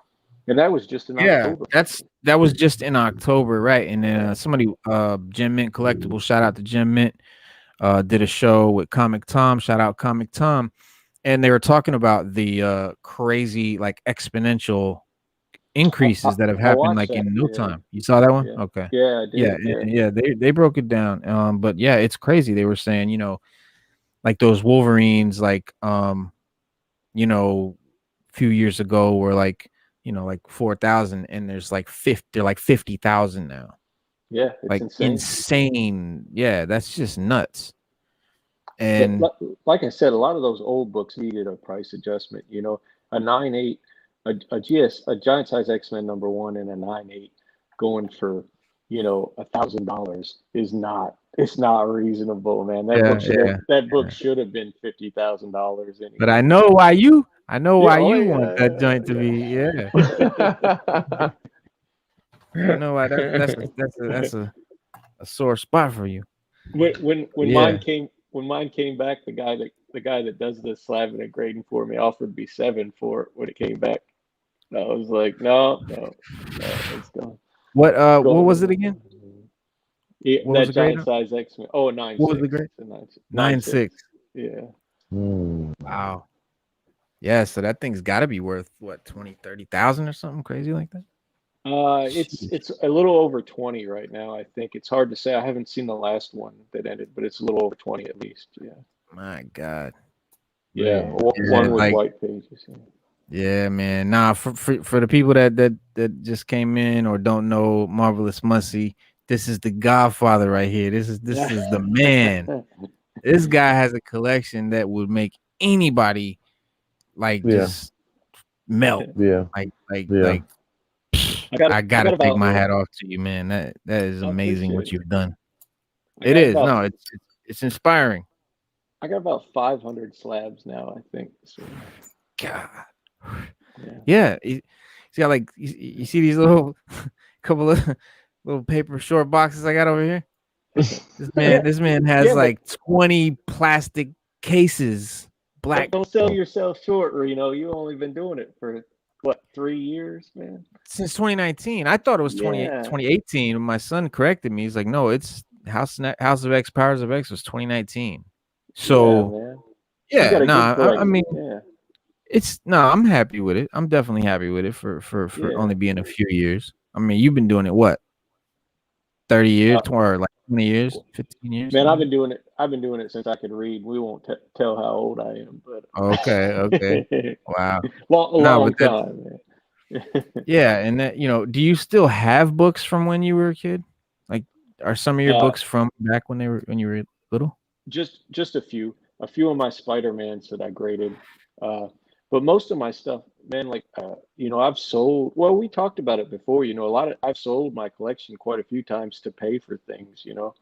I used to own a duplex that I rented out. It was 2 apartments. I lived in one side, Right. I rented the other, and then when I bought my house, I rented both sides. And I sold my collection to buy that duplex. I've sold it before. I sold it to buy. I sold part of it to help buy the store when I bought the shop. Right. I've had a run of Amazing Spider-Man from like, I don't know, 14 to the newest issue twice, and I've sold them both twice. So, but now I just have the keys because I was like, I'm not going to do it again. It's just too much work. I'll buy the omnibuses to read it now. I'll just get the first appearances. Mm-hmm. Right. Yeah, because that's the bulk of your collection is just first apps, right? Yeah, it's 80% of my collection for sure. Yeah. Wow. Yeah. That's impressive. I mean, that is impressive. Like, give it up for this man. Man. You already know, man. Shoot. Straight up. Yeah, man. Like, you really do. You really have to like be savvy and really be flipping and like to amass that type of collection. You can't just go out and buy that stuff. I mean, most people can, obviously, unless you're filthy rich. But no, like that's what I'm saying. Like that's why I applaud you, because you've created you've cultivated that collection. Like you should be proud. Like you really earned that joint. You know what I mean? Like you're not one of these stockbrokers, like you were saying before, that just came in with $1 million and threw it down, and you know what I mean. Right. So bravo, sir. I appreciate it. Reno, I just picked up this Destro, this sick graded Destro. I don't have it yet. I'll have to show it to you. But have you ever seen the Pimp Daddy Destro with the gold head and the pimp suit? Yeah, I got a San Diego Comic-Con one graded. I just picked it up online. It's coming in. He's got the gold head one with the pimp with the leopard fur. Yeah, man. Yeah, that's it. Yeah. Yeah, I've been wanting one for a while. Yeah, Pimp Daddy. Dang, man. Yeah. Not because I got the G.I. Joe classified figure, the regular Destro, and they have a Pimp Daddy one, but I haven't got it yet. But yeah, those are hard to find, man. Figures are hard to find. So many toy scalpers now, man. It's so hard to find a toy in a store. We were talking about that earlier. Like, I got into the 7-inch, the Marvel Legends, the Star Wars Black Series, and the G.I. Joe classified. It's mostly what I have on this shelf back here. And I started going in the store, in the Walmart, Target, whatever, and the whole aisles are empty. The whole rack of figures are just empty always. Yeah. Every store, like I literally was driving around like every store, because that's what I used to do. I used to go to the stores and they'd have one of everything. You just grab them. You cannot find them anymore. And apparently it's not just because of all the scalpers and 30, 40 something year old collectors and stuff like that. It's actually that the toy stores, the toy companies, are making less figures. They're really only making them for the collectors because kids don't play with toys anymore. Yeah. Kids that are old enough to play with those toys are playing with what? Their phone or their computer. Yep. Kids don't play with toys anymore. Yeah. Exactly. They're playing video games, you know what I mean? Or they're playing with their phones or whatever. So like the toys are really for the adults now. You know what I got coming in? I got coming in at the shop. I got some Mando Legends helmets coming in with the light on the side. I saw them on my invoice today. I should have them next week. next Tuesday. Nice. Yeah, Nice. yeah. They're Nice. sick. What are those? Like $100, $150, something like that? They're like, I think they're 150. I got a fat one over here on the floor. I got those in at the shop, and when I got them in, I was like, man, I'm keeping one of these. This thing. Hell is yeah. Yeah. Have you Yeah, seen man. those up close? Those No, Legends ones? no. My I homeboy Kareem from the Full Blast Tribe. Shout out Kareem, shooter on deck. He's got a man cave with shelves of helmets. Like he's got all the helmets, like you know what I mean, like the Yeah. Stormtroopers and Darth Vaders and Yeah. Boba Fett's and all of that. He's got them all, but I've never seen them up close. We'll get cooked to put on that Mando helmet next week. Definitely. I got that Boba Alright. right here. I'll grab it. I sure will. Man, Cooks, man. You're a lucky man. You are a lucky man. You are blessed, sir. I'm sure gonna try. I'm gonna try to. I got to try to buy one of them masks that he got in there, man. Or man. helmets. I just want to just do it just to. That's gonna be started I a got collection. Oh man. See, if you had those, I would be cash apping you 150 right now. I did have them, but I sold out. Oh, I thought you. Oh man. The array lights up, but I'll have the Mando ones next week. Oh, there's the array. See, it lights up. No. And you can wear it, of course. Right. Yeah, they're full size. Yeah, look at that. I mean, that's yeah, I'm gonna have to get me one. full on cosplay right there. I'm gonna have to put that in my pool box. But yeah, man, those are sick. No, it's just like there's so many, there's all the different ones, and I couldn't, personally sometimes I'm in the position too, but usually when I'm in the presence of them, I'm not in the position to spend $150 on something that isn't like my favorite thing. But if it was Boba Fett, I'd buy it. Mando is a close second, but it's not Boba. Yeah. Right, it's not Boba. But I don't know. How much? I still might comic shop like the comic shop, you'd be straight. You just. Well, that's what's up. You know what I mean? No, that's our boy. That's our boy. Yeah. That's my boy. That's our boy. Hey, man, you were like the secret. Guy behind the curtain or whatever. They would talk about their boy. They would not name our boy. That's how we'll do it. Like, Spade, our boy. I'll be going. I was like, who is this man? Hey, how much is that Snake Eyes mask? Muncie? It's 100. It's $99.99. Okay. But you get your discount on it too. So you get your discount on it. Yeah. Okay. Since I already put it on my head, I might as well just go ahead and try to get that mug. You know what I mean? You might as well buy it. Wear it to work. Man, they're supposed to trip out if I wear that to work. I do it too. So if you don't buy it, I'm copping it. Yeah, hey, because it's been how long it's been in there, Muncie? Man, it's a while. I got it earlier this year, so few months. Nah. Matter of fact, I might have to ask you to buy it for me because you got the discount. Cook got that special discount. Hey, don't tell nobody. Don't tell nobody.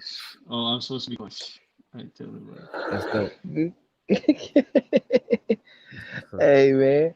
Hey, and them posters he got too, man. He was having some them posters he got, like the posters that you got already hanging up, like them right there is like it's hard to find. I rehauled this week because I got that cap in and I wanted to hang it up and I got a Moon Knight coming. I think in a couple weeks I got a Moon Knight coming for that new comic that's coming out. It's pretty sick. That cap when it came in is pretty sick too. So you got any that you're taking down? Were you talking about my personal ones, Cook, or the ones at the shop? I'm sorry. The ones at the shop. Oh yeah. I've got a whole stack at the shop. I was gonna tell you before you left the other day because I just put them on the Star Wars table and tell you you could go through and get you any that you wanted. But your boy was there, so I didn't know. And then I had another customer in. And I didn't want everybody to just go and start grabbing them all, and like exactly. Be like one per customer, yo. But, I'm good at waiting, so I can wait. Yeah. What are they? Star Wars posters? they're everything, man. It's some of They send everything. us, yeah.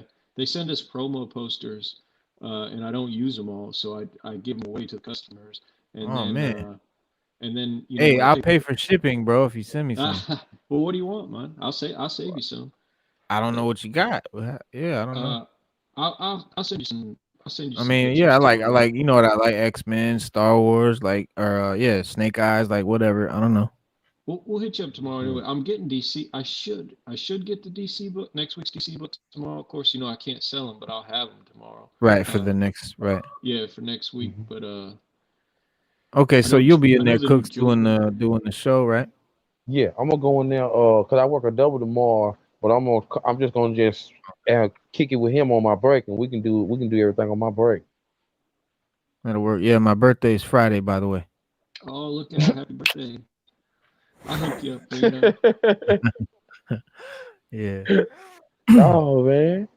Yeah. Spade said he's buying the Captain America shield. He said he's getting it. He keeps saying he's gonna get one. Yeah. It's pretty sick. They do a good job. Are they? How is it? Are they heavy? Like? Yeah. Has they got some weight to it? Yeah. Yeah, they're a hard plastic. You would have to really mess, really hit something to mess it up. Like you would you could probably hit somebody with it and not break it. Right. Secret shop opening for Cooks and me and Buzz and Reno. Oh yeah. That'll be dope. I can't see the chat on my phone, man. I wonder. If I pull it up, it takes y'all away.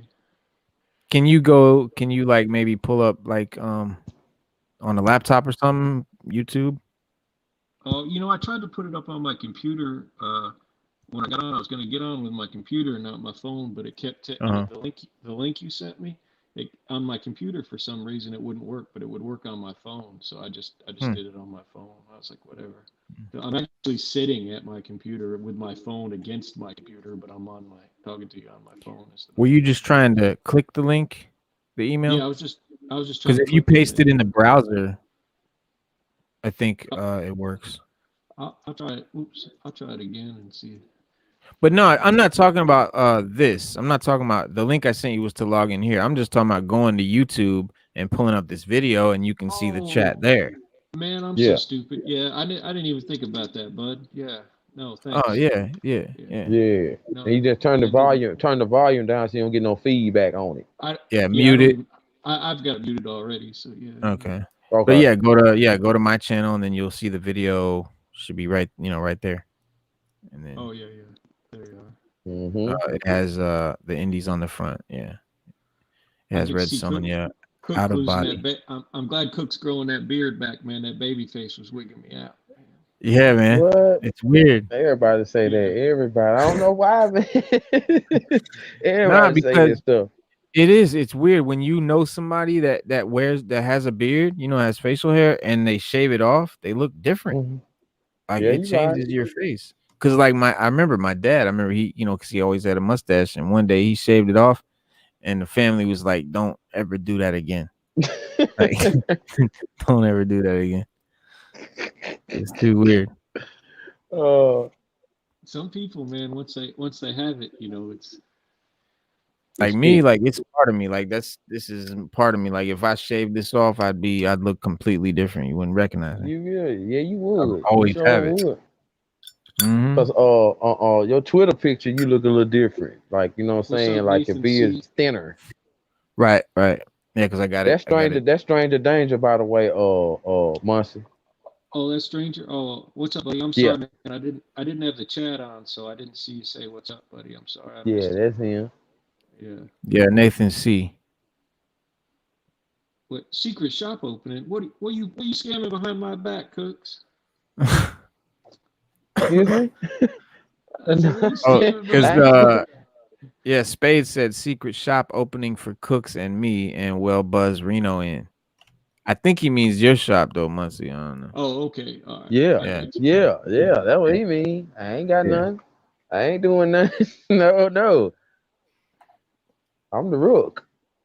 You the rook? Yeah, I'm still the rook. You know what I mean? That's what I was doing today. It was riding to the LCSs that are an hour away from me, like it's a whole trip, man. And then Well, I the couldn't one see the that chair on my phone. Is that a Cobra Kai on your chair, Reno?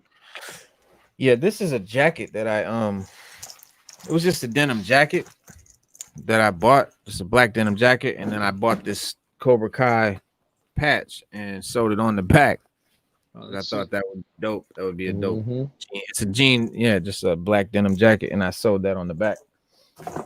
Yeah, that's I do that kind of stuff. Like I sew all kinds of like stuff like this when I made this leather jacket right here. That's dope. Both of them dope, but that's smooth. It's leather. I got put these little spikes like on the shoulder.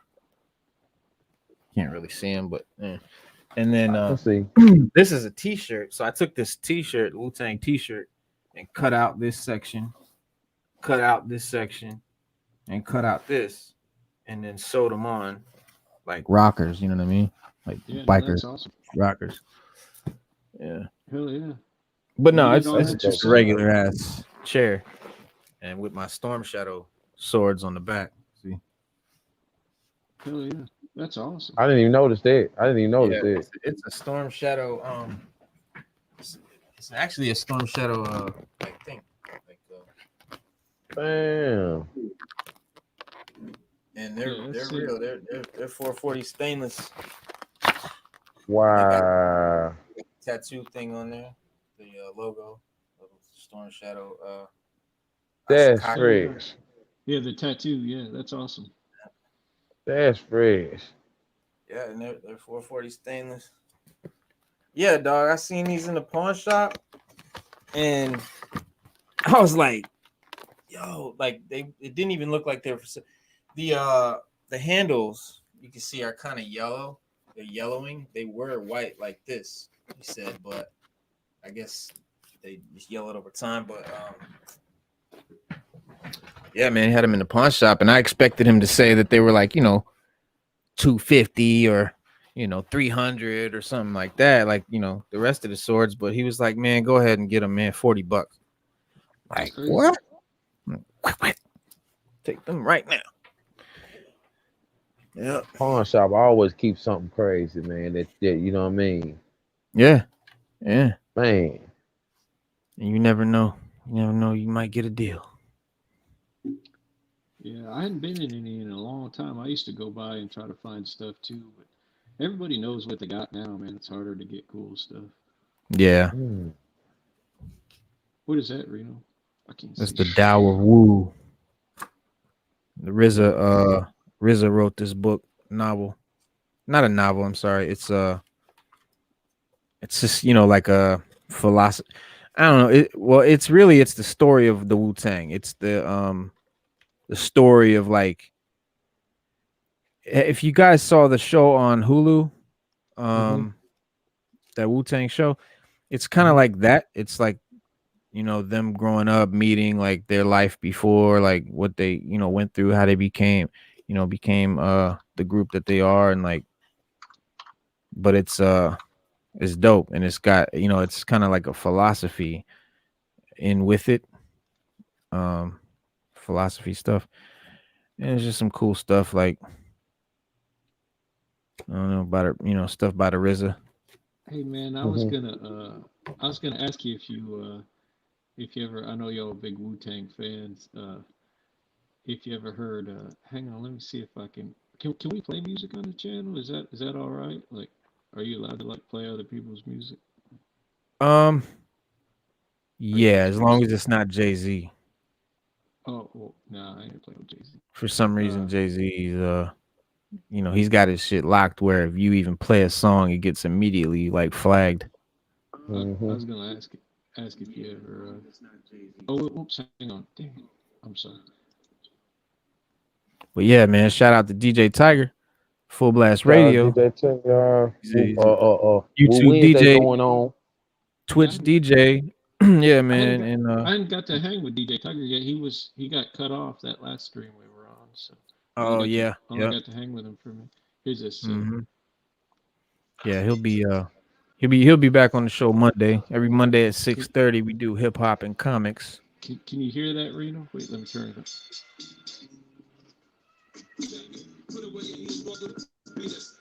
You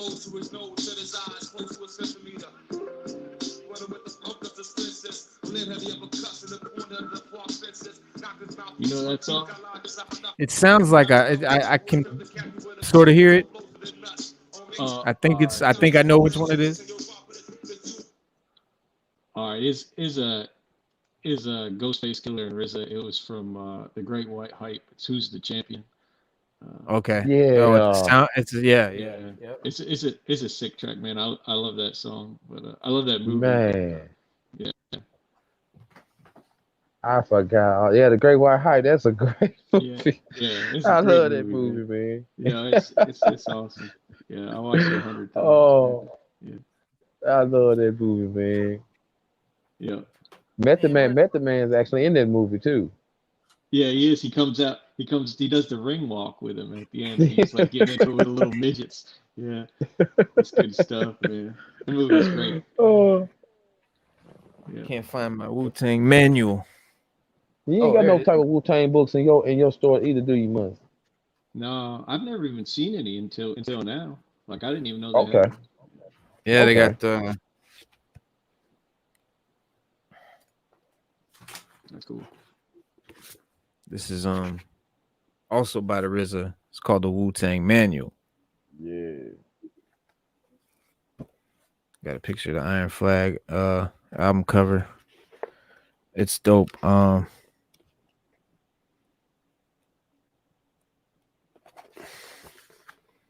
Like each chapter is about, each member, like each chamber. Like Okay. chapter 1 is the RZA, and then Jizza, and then ODB, Meth, Ray, Ghost, Deck, You God, Master Killer, and then that's book 1. Book 2, the first chamber is The Way of the Wu, the Grand Spiritual Mega Mix. Then the second one is Martial Arts, then Capitalism, and they have a chapter on comics. And it's so dope because it's like the epitome of like my whole thing, and what he says in it is so poignant. It's so like, and this is their comic, The Nine Rings, which my man OG Lee, shout out to OG Green Lantern. He sent me a bunch of the single issues. I got the graphic novel, but he sent me the singles. But he says, and if y'all know, 6 element of hip hop means we have 5. Hip hop has 5 elements, right? MCing, DJing, breakdancing, graffiti, and fashion. The 6th element of hip hop is comic books. That's what it means. That's why, because comics and hip hop have such a tight relationship, have always been intertwined, and so that's where the name 6 element hip hop comes from. That's and awesome.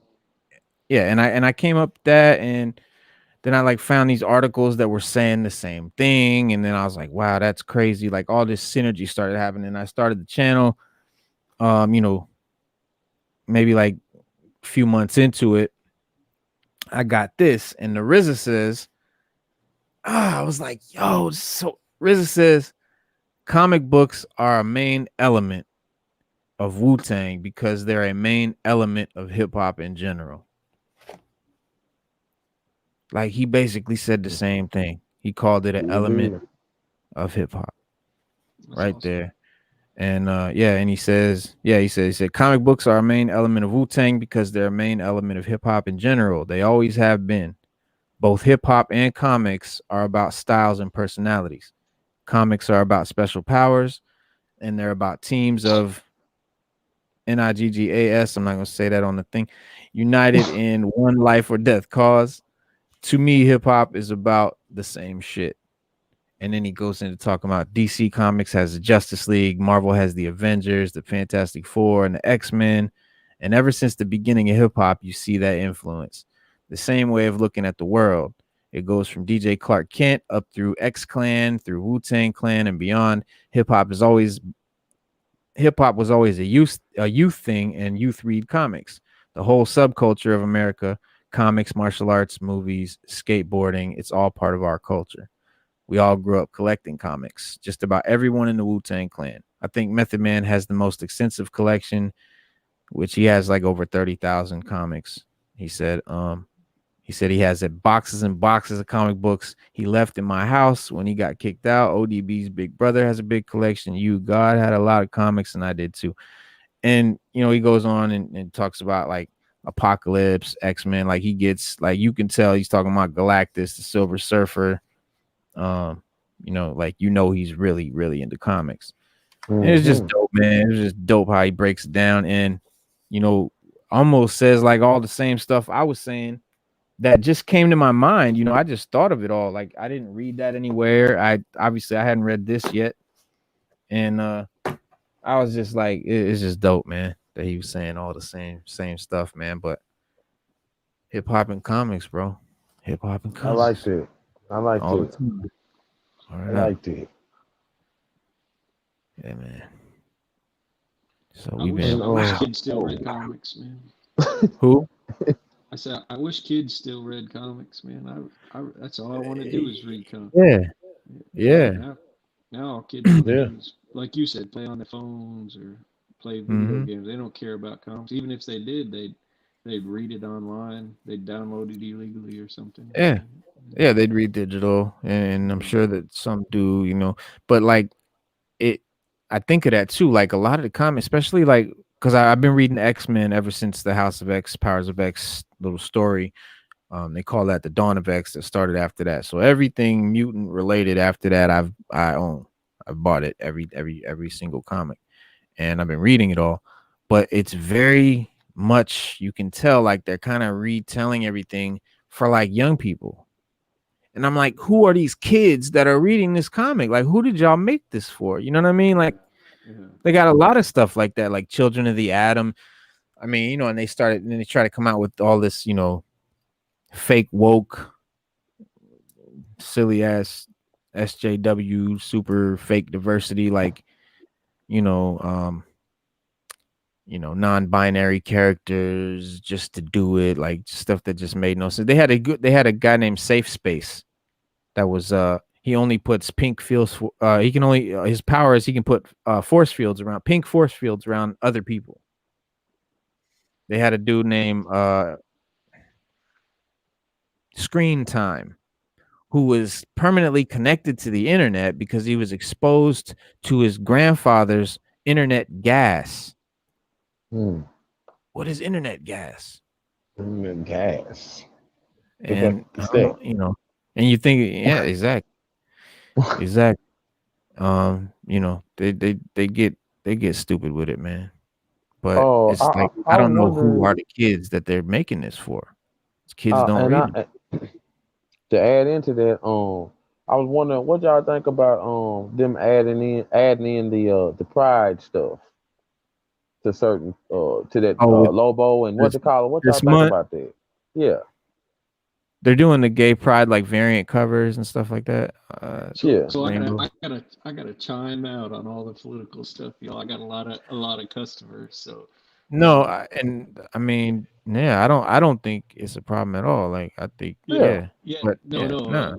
Like I think it's I think everybody's everybody's got the everybody wants a comic. There should be a comic for everybody. For everybody, right? If you want to write a comic, I'm with Reno. I'm not big on like changing the status quo, but I'm all for everybody having a comic.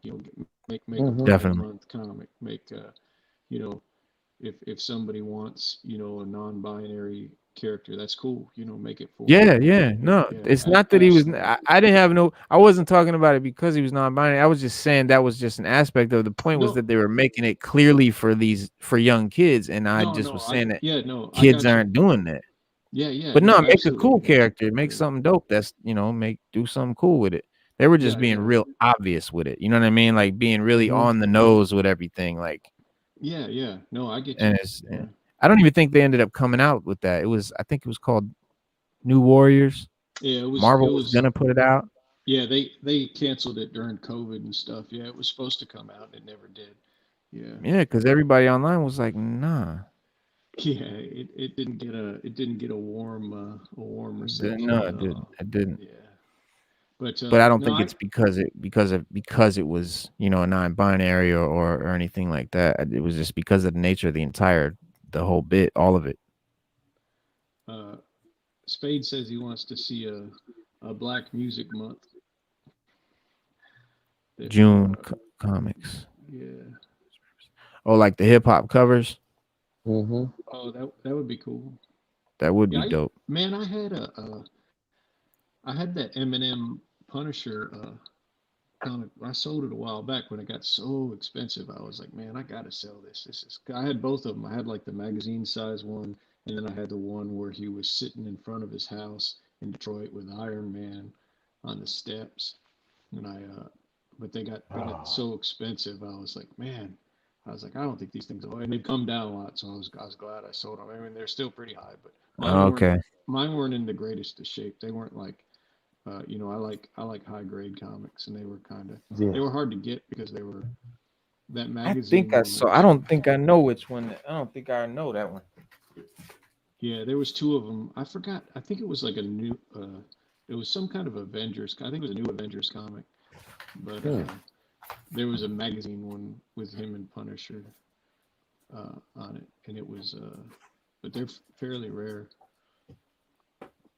And who was on the cover? Eminem. Okay. Yeah, one was Eminem and Punisher, and one was He's going to be in this new gala thing they're doing with the X-Men. Apparently, there's going to be some celebrities hanging out with him, meeting really, or whatever. Yeah. Okay. I forgot who all it was, but I know Eminem's one of them. Like he's big in the comic books, you know. Okay, that's something I didn't know. Yeah, X-Men Gala thing that's going on. Yeah. X-Men Gala. Yep.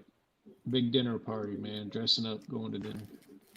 Yeah, that's it's just a storyline. That's just a storyline.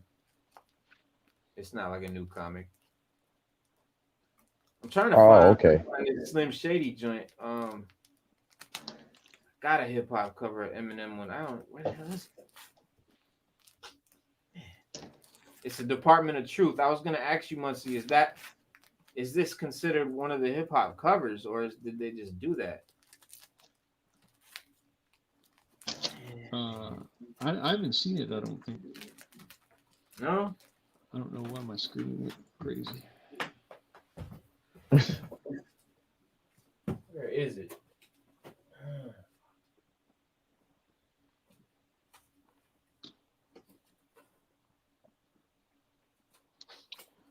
Man, where is my joint at? Is my screen on Cook? Huh? Yeah, your screen it's black. It's black. Uh-huh. I don't know. Can you still see us? Yeah, I see you. Oh, there it is. Oh, there you go. I don't know. Man, I swear I saw it too.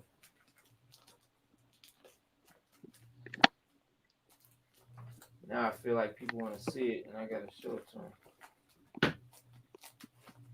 There it is. Okay, I knew I flipped through it earlier, but yeah, it's Department of Truth, and that's the Slim Shady album cover. Man, that's cool. Yeah, I like that one, man. Yeah. But it's like it's not Marvel, right? So it's not really one of the hip hop covers. You know what I mean? Like it wouldn't be part of the collection Cooks that you're trying to amass. I still want that though. It's still a hip hop cover to me. It's just there. It's theirs. You know what I mean? About it, yeah. You know what I mean? Because there's like I got that Wu-Tang G.I. Joe Wu-Tang joint. Yep. That mode. I really like that one. So enough like that. Oh yeah. Yeah, that's the Wu-Tang Forever album cover. Yeah. Mm-hmm. That mode fresh right there. Raymond came in yesterday, Cook. Huh? Raymond came in yesterday. He said he's going to be on this weekend. Who came in? Having him on. Raymond, Raymond. Yeah, Raymond. Fantasy. Yes. Yeah, we're gonna talk to him Sunday. Yeah. Is that the guy that did the Fierce comic? Yeah, Mm-hmm. he's a Oh, cool yeah. dude, man. He's got a box up at the shop. Yeah, Nice. Mm-hmm. yeah. Been waiting Yeah, on that one. he's a cool dude. Have y'all ever thought about having Jay on? Talking about the Jay. Talking about Jillian Burton, Jay. the thing with him is he stay busy though. It's hard to catch up with him Yeah, he's a pretty busy guy. Yeah, he does all because he like web shows or whatever he films. yes yeah. Yeah, But he do answer you like if you write him he will answer back. So I guess it wouldn't take nothing but just to ask. I'll try to holler at him if you want. Yeah, yeah. You should holler at him. He's super nice guy. He's been coming in for years, man. he's He's a real nice cool. guy. You know what I'm saying? Spade know him real good too. You got his like contact info, Cooks? Like I just have him on email or something? Facebook and Instagram and stuff. Instagram? Yeah. I I hit him don't up. even know that I got his number on. I might have his number. But wait, what does he do? He makes movies, but he does a comic too. He makes He a makes like comic. little web movies or something? Like fan fiction? Yeah. But he did a movie. It's on Prime. It's on Amazon Prime called Dormant. Yeah. Nice. Shout out to Jillian Burton. Shout out Definitely. Jillian Shout out Burton. Jillian Burton. Matter of fact, Definitely. here you go right here. Yeah. Hold on. Yeah, there it is. Yeah, Spade said he'd be down to be on. That's actually him. Oh, okay. Yeah, that's him. Man. Red Crow Comics. Yeah. Why have I seen that? I met him. We met him at the thing. Yeah. I think I saw that. I think you showed that or something. Have you shown that on your? Okay, yeah, because I saw that. I remember that. And he big and everything, just like that. Like he was sitting up there with the actual suit on and everything. And then I watched his movie. Yeah, he's got when he comes up, I swell up my chest. And I'm like, he's like, stand up on my. But he's so cool and laid back. Like, oh, what's going on, man? You know what I mean? He cool though. But when he walk in, it's like it looked like he finna say, "All right, just give it up. Don't even move." You know what I mean? He's a big dude. Yeah. Man, well that's all the dope, cons man. Too. Yeah. He does. Yeah, he does all the cons in the area because he brings his books. He comes and gets bags and boards from me and does all the cons. Do you know about this? Yeah, I'll hit him up. I mean, I'll ask him, but yeah, if y'all know him, then it'd be probably better if y'all asked him. Yeah. But I, you know, I'm used to asking, you know, people to come on the show, so I kind of have a way to do it. It kind of works. But yeah, so do you know the kind of like the I don't know, the schedule of the cons, like what's coming up? Is anything coming up? Like when are they going to start really doing them again? And there's a big one in California. It's like Torpedo Con next month. I think that's the biggest one. I heard of that. Yeah. It's Jim Lee's going to be there. Snyder's going to be there. There's a lot of big names. It's probably the biggest one so far this year. It's the first one I've seen all those names attached to. So. Yeah. See, until I'm gonna get a press pass. Peace out, buddy. We'll see you. All right, Spade. Oh, okay, brother. Yeah, I'm gonna get a press pass, and go in as press. Oh hell yeah! And so awesome. And film and all that stuff. Yeah, I'll probably go with Al Mega from Comic Crusaders. Shout out Al Mega. And we'll be interviewing people and stuff like that. So that'll be dope. But I don't know when or what con we'll do first. But because I can't go to California. Like I ain't got it like that. I'm not flying to Cali for a con. But like that's my comic money. Like you know what I mean? So but if there's some local joints, I'm definitely down. I've only been to one really comic convention ever in my life. Have you been to any, Cooks? Yeah, I went with I went with Spade. That's where I met the Sanders dudes at Sanders Brothers and all them at Huntsville's auto how you say it, Muncie? The auto expo? Is that how they say expo? it? It's just a Huntsville expo. Yeah. Oh, and you know what I'm saying? They're having one at Low Mill. coming up. I don't know when that one is. Are y'all going Oh, to that for one? real?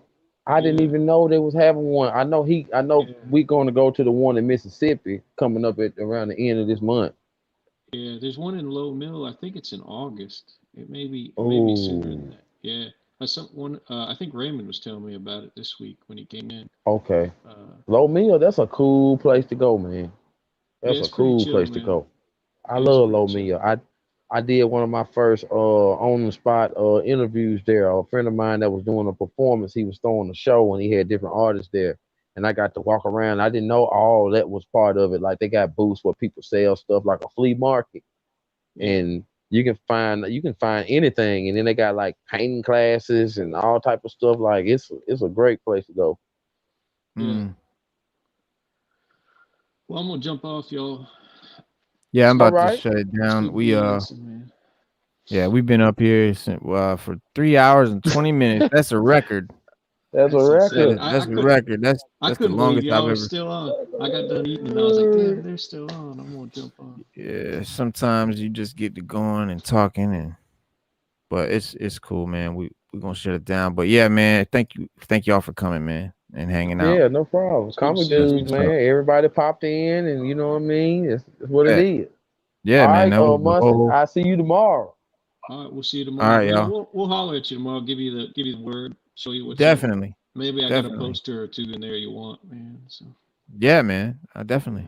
That's what's All up. right, bud. Yeah, hit me We'll up. see y'all. All Smooth. right, y'all. All right, y'all. Peace. Okay. All Peace, right. everybody. Salute to the tribe.